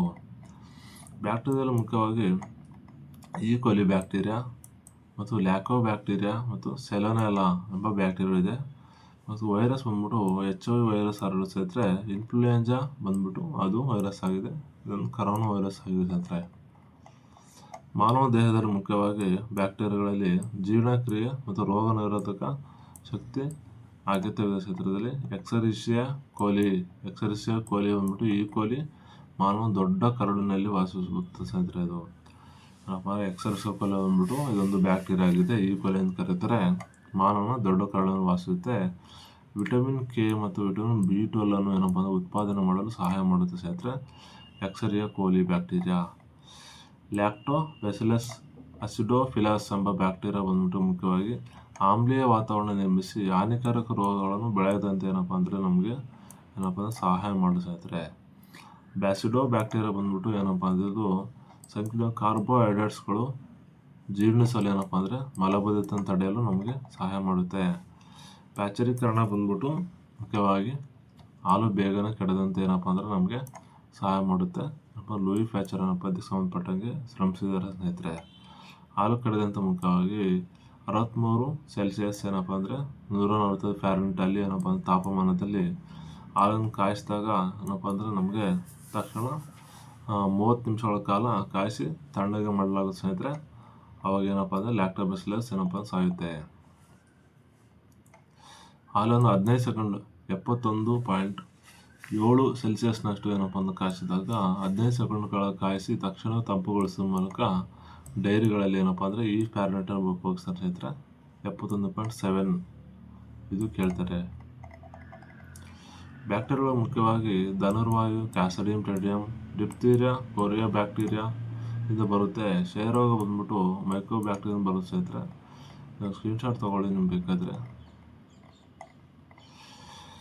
ಧನುರ್ವಾಯು ಬಂದ್ಬಿಟ್ಟು ಕ್ಲಾಸ್ಟ್ರಿಡಿಯಂ ಟೆಡಿಯಂ ರೋಗದಿಂದ ಬರುತ್ತೆ. ಡಿಪ್ತೀರಿಯಾ ಬಂದ್ಬಿಟ್ಟು ಕೊರಿಯಾ ಬ್ಯಾಕ್ಟೀರಿಯಾದಿಂದ ಬರುತ್ತೆ. ಕ್ಷಯರೋಗ ಬಂದ್ಬಿಟ್ಟು ಮೈಕ್ರೋ ಬ್ಯಾಕ್ಟೀರಿಯಾ ಟ್ಯೂಬರ್ಕುಲೋಸಿಸ್ ಬರುತ್ತೆ ಸ್ನೇಹಿತರೆ. ನಾಯಿ ಕೆಮ್ಮು ಬಂದ್ಬಿಟ್ಟು ಬೊರ್ಡೆಲ್ಲಾ ಪಾಟುಸಿಸ್ ಬರುತ್ತೆ. ಕುಷ್ಠರೋಗ ಬಂದ್ಬಿಟ್ಟು ಮೈಕ್ರೋ ಬ್ಯಾಕ್ಟೀರಿಯಾ ಲೆಪ್ರಸಿ ಎಂಬ ಬ್ಯಾಕ್ಟೀರಿಯಾದಿಂದ ಬರುತ್ತೆ. ಕಲೇರಿಯಾ ಬಂದ್ಬಿಟ್ಟು ವಿಬ್ರಿಯೋ ಕಲೇರಾ ಎಂಬ ರೋಗದಿಂದ ಬರುತ್ತೆ. ಈ ಗೊನೋರಿಯಾ ಬಂದ್ಬಿಟ್ಟು ನಿಸ್ಸೆರಿಯಾ ಗೊನೋರಿಯಾ ರೋಗದಿಂದ ಬರುತ್ತೆ. ಸಿಫಿಲಿಸ್ ಬಂದ್ಬಿಟ್ಟು ಟ್ರೈಪೋನಿಮಾ ಪ್ಲಾಸ್ಮೋಡಿಯಂ ಎಂಬ ಬ್ಯಾಕ್ಟೀರಿಯಾದಿಂದ ಬರುತ್ತೆ. ಕ್ಲೈಮೋಡಿಯಾ ಟೊಕೊಮಟಿಸ್ ಎಂಬ ಬ್ಯಾಕ್ಟೀರಿಯಾದಿಂದ ಬರುತ್ತೆ ಸ್ನೇಹಿತರೆ. ಟೈಫಾಯ್ಡ್ ರೋಗ ಬಂದ್ಬಿಟ್ಟು ಸಾಲ್ಮೋನೋ ಟೈಫಿ ಬ್ಯಾಕ್ಟೀರಿಯಾದಿಂದ ಬರುತ್ತೆ. ವೆರಿ ವೆರಿ ಇಂಪಾರ್ಟೆಂಟ್ ಸ್ನೇಹಿತರೆ. ಯಾಕಂದರೆ ಟೈಫಾಯ್ಡ್ ಎಷ್ಟು ಸರ್ ಎಕ್ಸಾಮ್ ಕೇಳಿದರೆ ಯಾವ ಬ್ಯಾಕ್ಟೀರಿಯಾದಿಂದ ಬರುತ್ತೆ ಸಾಲ್ಮೋನೋ ಟೈಫಿ. ಪ್ಲೇಗ್ ಬಂದ್ಬಿಟ್ಟು ಎರ್ಸಿನಿಯಾ ಪ್ಲೇಸ್ಟಿಸ್ ಎಂಬ ರೋಗದಿಂದ ಬರುತ್ತೆ ಸ್ನೇಹಿತರೆ. ಆಂಥ್ರಾಕ್ಸ್ ಬಂದ್ಬಿಟ್ಟು ಬ್ಯಾಸಿಲಸ್ ಆಂಥ್ರಾಸಿಸ್ ಎಂಬ ರೋಗದಿಂದ ಬರುತ್ತೆ, ಬ್ಯಾಕ್ಟೀರಿಯಿಂದ ಬರುತ್ತೆ. ಲಿಪ್ಟೋಸ್ಪೈರೋಸಿಸ್ ಬಂದ್ಬಿಟ್ಟು ಲಿಪ್ಟೋಸ್ಪೈರಾ ಬ್ಯಾಕ್ಟೀರಿಯಿಂದ ಬರುತ್ತೆ ಸ್ನೇಹಿತರೆ. ಕರಳು ಹಣ್ಣು ಬಂದ್ಬಿಟ್ಟು ಏನಪ್ಪ ಅಂದರೆ ಯಾವ ಬ್ಯಾಕ್ಟೀರಿಯಿಂದ ಬರುತ್ತೆ ಅಂದರೆ ಹೆಲಿಕೋಬ್ಯಾಕ್ಟೀರಿಯಾ ಫೈಲರಿ ಬಂದ್ಬಿಟ್ಟು ಕರಳು ಹಣ್ಣಿಂದ ಬರುತ್ತೆ ಸ್ನೇಹಿತರೆ. ಬ್ಯಾಕ್ಟೀರಿಯಾದಲ್ಲಿ ಮುಖ್ಯವಾಗಿ ಕ್ಷಯರೋಗ ಬಂದ್ಬಿಟ್ಟು BCG ಲಸಿಕೆ ನೀಡೋದ್ರಿಂದ ಕ್ಷಯರೋಗ ಬರೋ ಸ್ನೇಹಿತರೆ. ಧನುರ್ವಾಯು ಬಂದ್ಬಿಟ್ಟು ಏನಪ್ಪ ಅಂದರೆ ಟಿ ಟಿ ಏನಪ್ಪ ಅಂದರೆ ಅದರ ಲಸಿಕೆಯಿಂದ ಏನಪ್ಪ ಕಂಟ್ರೋಲ್ ಮಾಡ್ಬೋದು ಧನುರ್ವಾಯುನು. ನಾಯಿ ಕೆಮ್ಮು ಬಂದ್ಬಿಟ್ಟು ಡಿ ಪಿ ಟಿ ಲಸಿಕೆಯಿಂದ ಕಡಿಮೆ ಮಾಡ್ಬೋದು ಸ್ನೇಹಿತರೆ. ಟೈಫಾಯ್ಡ್ ಸಮೇತ ಟೈಫಾಯ್ಡ್ ಗಂಜುಗೇಟ್ ಲಸಿಕೆಯಿಂದ ಏನಪ್ಪ ಅಂದರೆ ಕಡಿಮೆ ಮಾಡ್ಬೋದು. ಮುಖ್ಯವಾಗಿ ಬಿ ಸಿ ಸಿ ಲಸಿಕೆ ಕ್ಷಯರೋಗಕ್ಕೆ ಮಗು ಹುಟ್ಟಿದ ತಕ್ಷಣ ಏನಪ್ಪ ಅಂದರೆ 1 ವರ್ಷದೊಳಗೆ ಏನಪ್ಪ ಅಂತ ನೀಡಲಾಗುತ್ತೆ ಸ್ನೇಹಿತರೆ. ಡಿ ಪಿ ಟಿ ಬಂದ್ಬಿಟ್ಟು ಏನಪ್ಪ ಅಂದರೆ ಡಿಪ್ಟೀರಿಯಾ, ನಾಯಿ ಕೆಮ್ಮು, ಧನುರ್ವಾಯು 3 ರೋಗಗಳು ಸಂಬಂಧಪಟ್ಟಂಗೆ ಡಿ ಪಿ ಟಿ ಲಸಿಕೆ ನೀಡ್ತಾರೆ ಸ್ನೇಹಿತರೆ. ಮಗು ಹುಟ್ಟಿದ 6 ವಾರದಲ್ಲಿ ಮತ್ತು 10ನೇ ವಾರ ಮತ್ತು 14ನೇ ವಾರ ಏನಪ್ಪ ಅಂದರೆ 3 ಸರಿ ಏನಪ್ಪ ಅಂದರೆ ಇದನ್ನು ಡಿ ಪಿ ಟಿಯನ್ನು ಹಾಕ್ತಾರೆ ಸ್ನೇಹಿತರೆ. ಬೂಸ್ಟರ್ ಡೋಸ್ ಬಂದ್ಬಿಟ್ಟು 16ರಿಂದ 24 ತಿಂಗಳಲ್ಲಿ ಮತ್ತು 2ನೇ ಬೂಸ್ಟರ್ ಡೋಸ್ ಬಂದ್ಬಿಟ್ಟು 5ರಿಂದ 6 ವರ್ಷದ ವಯಸ್ಸಿನ ಮಕ್ಕಳಿಗೆ ಬೂಸ್ಟರ್ ಡೋಸನ್ನು ನೀಡುತ್ತಾರೆ ಸ್ನೇಹಿತರೆ. ವೈರಸ್ಗಳು ನೋಡೋಣ ಸ್ನೇಹಿತರೆ. ವೈರಸ್ಸಲ್ಲಿ ಮುಖ್ಯವಾಗಿ ಎವನೋಸ್ಕಿ ಎಂಬವರು ಏನಪ್ಪ ಅಂದರೆ ರಷ್ಯಾ ದೇಶದವರು ಮೊದಲವಾಗಿ ವೈರಸ್ಸನ್ನು ಗುರುತಿಸ್ತಾನೆ ಸ್ನೇಹಿತರೆ. ಇದರಲ್ಲಿ ಮುಖ್ಯವಾಗಿ ಸ್ಯಾನ್ಪ್ಲಿ ಏನಪ್ಪ ಅಂದರೆ ವೈರಸ್ಸನ್ನು ಪ್ರತ್ಯೇಕಿಸ್ತಾನೆ. ಯಾವ ವೈರಸ್ ಹೆಂಗಿರುತ್ತೆ ಅಂತ ಪ್ರತ್ಯೇಕಿಸ್ತಾನೆ ಸ್ಯಾನ್ಪ್ಲಿ. ಮುಖ್ಯವಾಗಿ ನೋಬೆಲ್ ಪ್ರಶಸ್ತಿಯನ್ನು ಸ್ಯಾನ್ಪ್ಲಿ ಇದಕ್ಕೆ ಗಳಿಸ್ತಾನೆ ಸ್ನೇಹಿತರೆ. ಬ್ಯಾಕ್ಟೀರಿಯಾಗಳಿಗಿಂತ ಅತ್ಯಂತ ಸೂಕ್ಷ್ಮವಾಗಿದೆ. ವೈರಸ್ಗಳು ಭಾಳ ಚಿಕ್ಕದು ಸ್ನೇಹಿತರೆ. ಜೀವಿ ಮತ್ತು ನಿರ್ಜೀವ ಗುಣಗಳನ್ನು ಹೊಂದಿದೆ ಸ್ನೇಹಿತರೆ. ಅದು ವೈರಸ್ಸು. ವೈರಸ್ಸಲ್ಲಿ ಮುಖ್ಯವಾಗಿ ಎಬೋಲಾ, ಏಡ್ಸು, ಸಿಡುಬು, ಹರಡುವ ಜ್ವರ ಮತ್ತು ಕೋವಿಡ್-19 ಆಗಿದೆ. ತಂಬಾಕು ಬಂದ್ಬಿಟ್ಟು ಮೊಸೈಕ್ ರೋಗ ಆಗಿದೆ ಸ್ನೇಹಿತರೆ. ಕಾಲುಬಾಯಿ ಬಂದ್ಬಿಟ್ಟು ಪ್ರಾಣಿಗಳಲ್ಲಿ ಏನಪ್ಪ ಅಂದರೆ ಕಂಡುಬರುತ್ತೆ ಸ್ನೇಹಿತರೆ. ನ್ಯೂಕ್ಲಿಕ್ ಆಮ್ಲ ಮತ್ತು ಪ್ರೋಟೀನ್ ಕವಚವನ್ನು ಹೊಂದಿದೆ ಸ್ನೇಹಿತರೆ. ಇದು ವೈರಸ್ ಏನಪ್ಪ ನ್ಯೂಕ್ಲಿಕ್ ಆಮ್ಲ DNA ಹೊಂದಿದೆ ಮತ್ತು ಪ್ರೋಟೀನ್ ಕವಚವನ್ನು ಹೊಂದಿದೆ ಸ್ನೇಹಿತರೆ. ಸ್ವಂತ ಜೀವಕೋಶಗಳ ರಚನೆ ಏನಪ್ಪ ಅಂದರೆ ಇರುವುದಿಲ್ಲ ಸ್ನೇಹಿತರೆ. ಹೇಳ್ತಾರೆ ಪ್ರೋಟೀನ್ ನ್ಯೂಕ್ಲಿಯನ್ ಹೊಂದಿದೆ ಸ್ನೇಹಿತರೆ. ಇಂಪಾರ್ಟೆಂಟು. ಜೀವಕೋಶ ರಚನೆ ಏನಪ್ಪ ಅಂದ್ರೆ ಹೊಂದಿರುವುದಿಲ್ಲ. ಬ್ಯಾಕ್ಟೀರಿಯಾ ಫೇಸ್ ಬಂದ್ಬಿಟ್ಟು ಏನಪ್ಪ ಅಂದರೆ ಬ್ಯಾಕ್ಟೀರಿಯಾವನ್ನು ಏನಪ್ಪ ಅಂದರೆ ಕೊಲ್ಲುವ ಒಂದು ವೈರಸ್ ಆಗಿದೆ ಸ್ನೇಹಿತರೆ. ಬ್ಯಾಕ್ಟೀರಿಯಾ ಫೇಸ್ ಅಂತ ಒಂದು ಇಂಜೆಕ್ಟ್ ಮಾಡ್ತಾನೆ ಸ್ನೇಹಿತರೆ. ಸಸ್ಯದ ವೈರಸ್ಗಳು ಮತ್ತು ಪ್ರಾಣಿಗಳ ವೈರಸ್ಗಳು ಕಂಡುಬರುತ್ತೆ ಬ್ಯಾಕ್ಟೀರಿಯಾ ಫೇಸ್. ವೈರಸ್ಗಳು ಮುಖ್ಯವಾಗಿ ಜೀವ ಮತ್ತು ನಿರ್ಜೀವ ಗುಣಗಳನ್ನು ಹೊಂದಿದೆ ಸ್ನೇಹಿತರೆ. ಇದರಲ್ಲಿ ಸಂತಾನೋತ್ಪತ್ತಿ ಮಾಡಬೇಕಾದ್ರೆ ಹೊರಗಿನ ಸ್ಫೋಟಕದಂತೆ ನಿರ್ಜೀವವಾಗಿರುತ್ತೆ ಸ್ನೇಹಿತರೆ. ಇವು ಮೊದಲ ಬಾರಿಗೆ ಸ್ಫಟಿಕ ರೂಪದ ವೈರಸ್ ಪ್ರತ್ಯೇಕಿಸಿದವರು ಯಾರಪ್ಪ ಅಂದರೆ ಸ್ಯಾನ್ಲಿ. ವೈರಸ್ ಬಗ್ಗೆ ಅಧ್ಯಯನ ಮಾಡೋದೇನಪ್ಪ ಅಂದರೆ ವೈರಾಲಜಿ ಅಂತ ಕರೀತಾರೆ ಸ್ನೇಹಿತರೆ. ಯಾವ ವೈರಸ್ ಇದೆ ಅಂತ ನಾವು ನೋಡೋಣ ಸ್ನೇಹಿತರೆ. ಕೋವಿಡ್ ಸಹ ಇದೆ. ನೆಗಡಿಗೆ ಇನ್ಫ್ಲೂಯೆಂಜಾ ರೈನೋ ವೈರಸ್ ಇಂದ ಬರುತ್ತೆ. ಸಿಡುಬು ವೈರಲ್ ವೈರಸ್ ಇಂದ ಬರುತ್ತೆ. ದಡಾರ ಪ್ಯಾರಾಮಿಕ್ಸೋ ವೈರಸ್ ಇಂದ ಬರುತ್ತೆ. ಪೋಲಿಯೋಮೈಟಿಸ್ನಿಂದ ಬರುತ್ತೆ. ಮೆದುಳು ಜ್ವರ ಬಂದ್ಬಿಟ್ಟು ಜಪಾನೀಸ್ ಎನ್ಸೆಫಲೈಟಿಸ್ ಇಂದ ಬರುತ್ತೆ ಸ್ನೇಹಿತರೆ. ರೋಗಗಳಲ್ಲಿ ಮುಖ್ಯವಾಗಿ ರೆಬಿಸ್ ರೋಗ ಮತ್ತು ಲಿಸ್ಸಾ ರೋಗ ಇದೆ. ಹೆಚ್ಚಿನ ಇಮ್ಯಾಟಿಕ್ ಮತ್ತು ನ್ಯೂರೋಮ್ಯಾಟಿಕ್ ಮತ್ತು ಎಬೋಲಾ ಮತ್ತು ಚಿಕನ್ ಗುನ್ಯಾ ಮತ್ತು ಜಾಂಡೀಸು, ಮ್ಯಾಮ್ಸು ಮತ್ತು ಡೆಂಗು ಜ್ವರ, ಜಾನುಗಳು ಗೊರಸುಗಳು ಉಳ್ಳ ಕಾಲುಬಾಯಿ ವೈರಸ್ಸಲ್ಲಿ ಕಂಡುಬರುತ್ತೆ ಸ್ನೇಹಿತರೆ. ಇದು ಏನಪ್ಪ ಅಂದರೆ ಕೋಡೋಡು ನಮ್ಗೆ ಗೊತ್ತಿರೋ ಕೋಡೋಡು ನೋಡೋಣ ಸ್ನೇಹಿತರೆ. ಒಂದು ನಸಿದ ಪೋಮೆ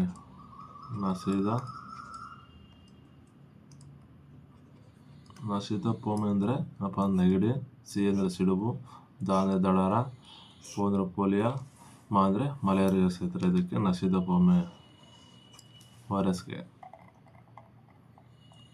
ಇದು ಬಂದ್ಬಿಟ್ಟು ರಿಬಿಸ್ ಏನಪ್ಪ ಅಂದರೆ ಲಿಸ್ಸಾ ವೈರಸ್ ಸ್ನೇಹಿತರೆ.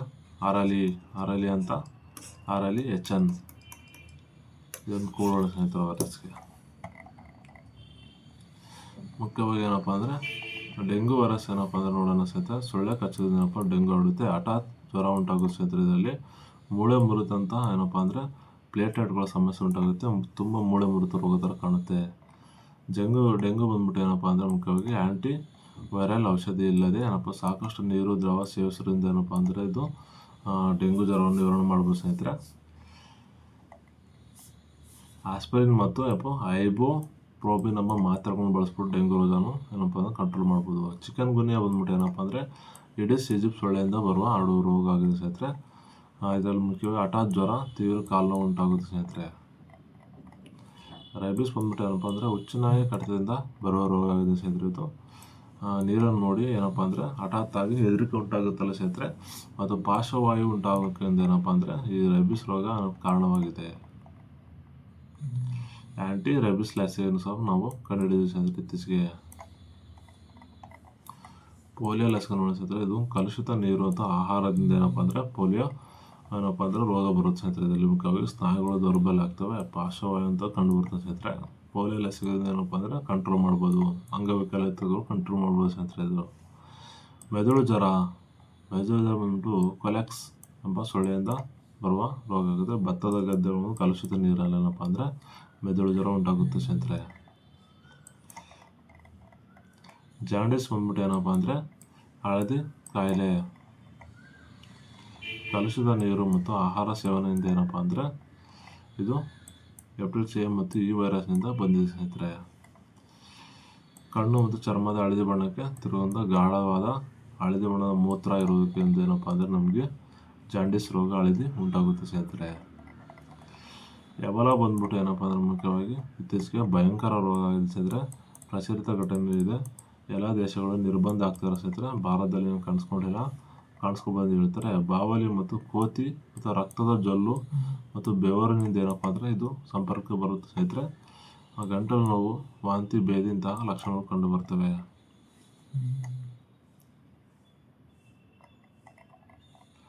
ಮ್ಯಾಸ್ ಬಂದ್ಬಿಟ್ಟು ಕೆನ್ನೆ ಬಾತು ಅಂತ ಕರೀತಾರೆ. ಇದು ಕೆಮ್ಮು, ಸೀನು ಮತ್ತು ಲಾವಾರಸದಂಥ ನೇರ ಸಂಪರ್ಕದಿಂದ ಹರಡುವ ರೋಗ ಆಗಿದೆ ಸ್ನೇಹಿತರೆ. ಇದರಲ್ಲಿ ಮುಖ್ಯ ಕಿವಿ ಮತ್ತು ದವಡೆಗಳಲ್ಲಿ ಲಾವಾರಸ ಗ್ರಂಥಿಗಳು ಏನಪ್ಪ ಊದಿಕೊಳ್ಳುವುದು ಮತ್ತು ಜ್ವರ, ತಲೆನೋವು ಮತ್ತು ಆಹಾರ ಆಗಿರುವುದರಿಂದ ಏನಪ್ಪ ಅಂದರೆ ನಮಗೆ ಕಂಡುಬರ್ತದೆ ಸ್ನೇಹಿತರೆ. ಇದರಲ್ಲಿ ತಣ್ಣನೆ ಶಾಖ ನೀಡೋದ್ರಿಂದ ಏನಪ್ಪ ಅಂದರೆ MMR ಲಸಿಕೆ ನೀಡೋದ್ರಿಂದ ಏನಪ್ಪ ಅಂದರೆ ನಾವು ಕಮ್ಮಿ ಮಾಡ್ಬೋದು ಸ್ನೇಹಿತರೆ. ಇದು ಕಾಲುಬಾಯಿ ರೋಗ ಒಂದು ಸಾಂಕ್ರಾಮಿಕ ರೋಗ ಆಗಿದೆ ಸ್ನೇಹಿತರೆ. ಹಸುಗಳಲ್ಲಿ ಮತ್ತು ಎಮ್ಮೆಗಳಲ್ಲಿ ಏನಪ್ಪ ಅಂದರೆ ಕಾಲುಬಾಯಿ ರೋಗ ಕಂಡುಬರುತ್ತೆ ಸ್ನೇಹಿತರೆ. ನಾಯಿ, ಗೊರಸುಗಳೆಲ್ಲ ಪ್ರಾಣಿಗಳಲ್ಲಿ ಕಂಡುಬರುತ್ತೆ. ಏನಪ್ಪ ಅಂದರೆ ಈ ಕಾಲುಬಾಯಿ ರೋಗ ನೋಡಿ ಸ್ನೇಹಿತರೆ, ಒಂದು ಸಾಂಕ್ರಾಮಿಕ ರೋಗ ಜಾನುವಾರುಗಳಲ್ಲಿ ಕಂಡುಬರುತ್ತೆ ಸ್ನೇಹಿತರೆ. ಇದು ಮುಖ್ಯವಾಗಿ ಆ್ಯಂಟಿಸೆಪ್ಟಿಕ್ ದ್ರಾವಣದಿಂದ ಸ್ವಚ್ಛಗೊಳಿಸಲು ಏನಪ್ಪ ಅಂದರೆ ಕಾಲುಬಾಯಿ ರೋಗವನ್ನು ಲಸಿಕೆ ಕಂಡುಹಿಡಬಹುದು ಸ್ನೇಹಿತರೆ. ಮುಖ್ಯವಾಗಿ BCG ಲಸಿಕೆ ಸೇರೋ ಕಂಡುಹಿಡಿತೀವಿ ಸ್ನೇಹಿತರೆ. IPV ಬಂದ್ಬಿಟ್ಟು ಏನಪ್ಪ ಅಂದರೆ ಮುಖ್ಯವಾಗಿ ಪೋಲಿಯೋ ರೋಗ ಸಂಪೂರ್ಣ ನಿರ್ಮೂಲನೆ ಮಾಡಲು ಇತ್ತೀಚೆಗೆ ಬಳಸ್ತಾ ಇದ್ವಿ. MMR ಬಂದ್ಬಿಟ್ಟು ದಡಾರ ರೋಗ, ಕೆನ್ನೆ ಬಾತುಗಳನ್ನು ಕಂಟ್ರೋಲ್ ಮಾಡಿ ಬಳಸ್ತೀವಿ ಸ್ನೇಹಿತರೆ. DPT ಬಂದ್ಬಿಟ್ಟು ಧನುರ್ವಾಯು ಏನಪ್ಪ ನಾಯಿ ಕೆಮ್ಮು ಏನಪ್ಪ ಗಂಟಲು ಮಾರಿಯನ್ನು ಕಡಿಮೆ ಮಾಡಲು ಬಳಸ್ತೀವಿ. TT ಬಂದ್ಬಿಟ್ಟು ಏನಪ್ಪ ಅಂದರೆ ಮುಖ್ಯವಾಗಿ TT ಇಂಜೆಕ್ಷನು ಕಬ್ಬಿಣ ಅಂತ ಹಾಕಿದ್ರೆ ಏನಪ್ಪ TT ಇಂಜೆಕ್ಷನ್ ಹಾಕ್ಸ್ಕೊಂಡು ಸ್ನೇಹಿತರೆ ಸೋಂಕು ನಿವಾರಕ ಆಗಿದೆ ಸ್ನೇಹಿತರೆ, ಒಂದು ಬ್ಯಾಕ್ಟೀರಿಯಾ ಸೋಂಕು ತಡೆಯಲು. JE ಬಂದ್ಬಿಟ್ಟು ಏನಪ್ಪ ಅಂದರೆ ಸೊಳ್ಳೆ ಸೂಕ್ಷ್ಮ ಹರಡುವ ಮೆದುಳು ಜ್ವರ ಮತ್ತು ತಡೆಗಟ್ಟಲು ಏನಪ್ಪ ಅಂದರೆ ಮೆದುಳು ಜ್ವರವನ್ನು ಏನಪ್ಪ ಕಡಿಮೆ ಮಾಡಲು ಏನಪ್ಪ JEಯನ್ನು ಬಳಸ್ತೀವಿ ಸ್ನೇಹಿತರೆ. ಎಡ್ವರ್ಡ್ ಜೆನ್ನರ್ ಬಂದ್ಬಿಟ್ಟು ಏನಪ್ಪ ಅಂದರೆ ಲಸಿಕೆಯನ್ನು ಕಂಡುಹಿಡಿತಾರೆ ಸ್ನೇಹಿತರೆ. ಯಾವ ಲಸಿಕೆಯಪ್ಪ ಅಂತಾರೆ ಮುಖ್ಯ ಲಸಿಕೆ ಶಾಸ್ತ್ರ ಪಿತಾಮಹ ಅಂತ ಕರೀತಾರೆ. ಎಡ್ವರ್ಡ್ ಜೆನ್ನರನ್ನು ಸಿಡುಬು ರೋಗದ ಲಸಿಕೆಯನ್ನು ಕಂಡುಹಿಡಿತಾರೆ ಸ್ನೇಹಿತರೆ. ಲೂಯಿ ಪ್ಯಾಚರ್ ಆಲ್ರೆಡಿ ನೋಡಿದ್ವಿ ಸ್ನೇಹಿತರೆ. ಆಂಥ್ರಾಕ್ಸ್ ರೋಗದ ಬಗ್ಗೆ ಏನಪ್ಪ ಲಸಿಕೆಯನ್ನು ಕಂಡುಹಿಡಿತಾರೆ. ಜೋನಾಪ್ ಸ್ಯಾಲ್ಕ್ ಬಂದ್ಬಿಟ್ಟು ಪೋಲಿಯೋ ಬಗ್ಗೆ ನೋಡಿದ್ವಿ ಸ್ನೇಹಿತರೆ ಆಲ್ರೆಡಿ. ಅಕ್ಕಿ ಜ್ವರ ಬಂದ್ಬಿಟ್ಟು ಇದು ಸಹ ಏನಪ್ಪ ಅಂದರೆ ನೋಡಿದ್ದೀವಿ. H5N1 ಅಕ್ಕಿ ಜ್ವರ ಮನುಷ್ಯನಲ್ಲಿ ಏನಪ್ಪ ತಗುಲು ರೋಗದ 60% ಸಾವಿನ ಪ್ರಮಾಣ ಹೆಚ್ಚಿದೆ ಸ್ನೇಹಿತರೆ ಅನಾರೋಗ್ಯದಿಂದ. ಅಕ್ಕಿ ಜ್ವರ ಮುಖ್ಯವಾಗಿ ಏನಪ್ಪ ಅಂದರೆ ಮೆಕ್ಸಿಕೋದಲ್ಲಿ ಏನಪ್ಪ ಅಂದರೆ ಮೊದಲವಾಗಿ ಅಕ್ಕಿ ಜ್ವರ ಕಂಡುಬಂದಿದೆ ಸ್ನೇಹಿತರೆ. ಇದೇನಪ್ಪ ಹಂದಿ ಮತ್ತು ಮಾಂಸವನ್ನು ಏನಪ್ಪ ಅಂದರೆ 1160 ಏನಪ್ಪ ಅಂದರೆ ಫ್ಯಾರನ್ಹೀಟಲ್ಲಿ ಏನಪ್ಪ ಅಂದ್ರೆ ಕಾಯಿಸಿದಾಗ ಇದು ಸಾಯಿತು ಸ್ನೇಹಿತರೆ. ಡೈರಿ ಮತ್ತು ದನಗಳನ್ನು ಪ್ರಾಣಿಗಳನ್ನು ನಿಕಟ ಸಂಪರ್ಕ ಕಲುಷಿತ ನೀರಿನಿಂದ ಏನಪ್ಪ ಅಂದರೆ ಏನಪ್ಪ ಅಂದರೆ ನಾವು ಕಂಡುಹಿಡ್ಬೋದು ಸ್ನೇಹಿತರೆ. ಅಕ್ಕಿ ಜ್ವರ ಬಂದ್ಬಿಟ್ಟು ಏನಪ್ಪ ಅಂದರೆ H5N1 ಅಂತ ಕರೀತಾರೆ. ಮೊದಲ ಥಾಯ್ಲ್ಯಾಂಡ್ ದೇಶದಲ್ಲಿ ಏನಪ್ಪ ಅಂದರೆ ಕಂಡುಬರುತ್ತೆ ಸ್ನೇಹಿತರೆ ಅಕ್ಕಿ ಜ್ವರ.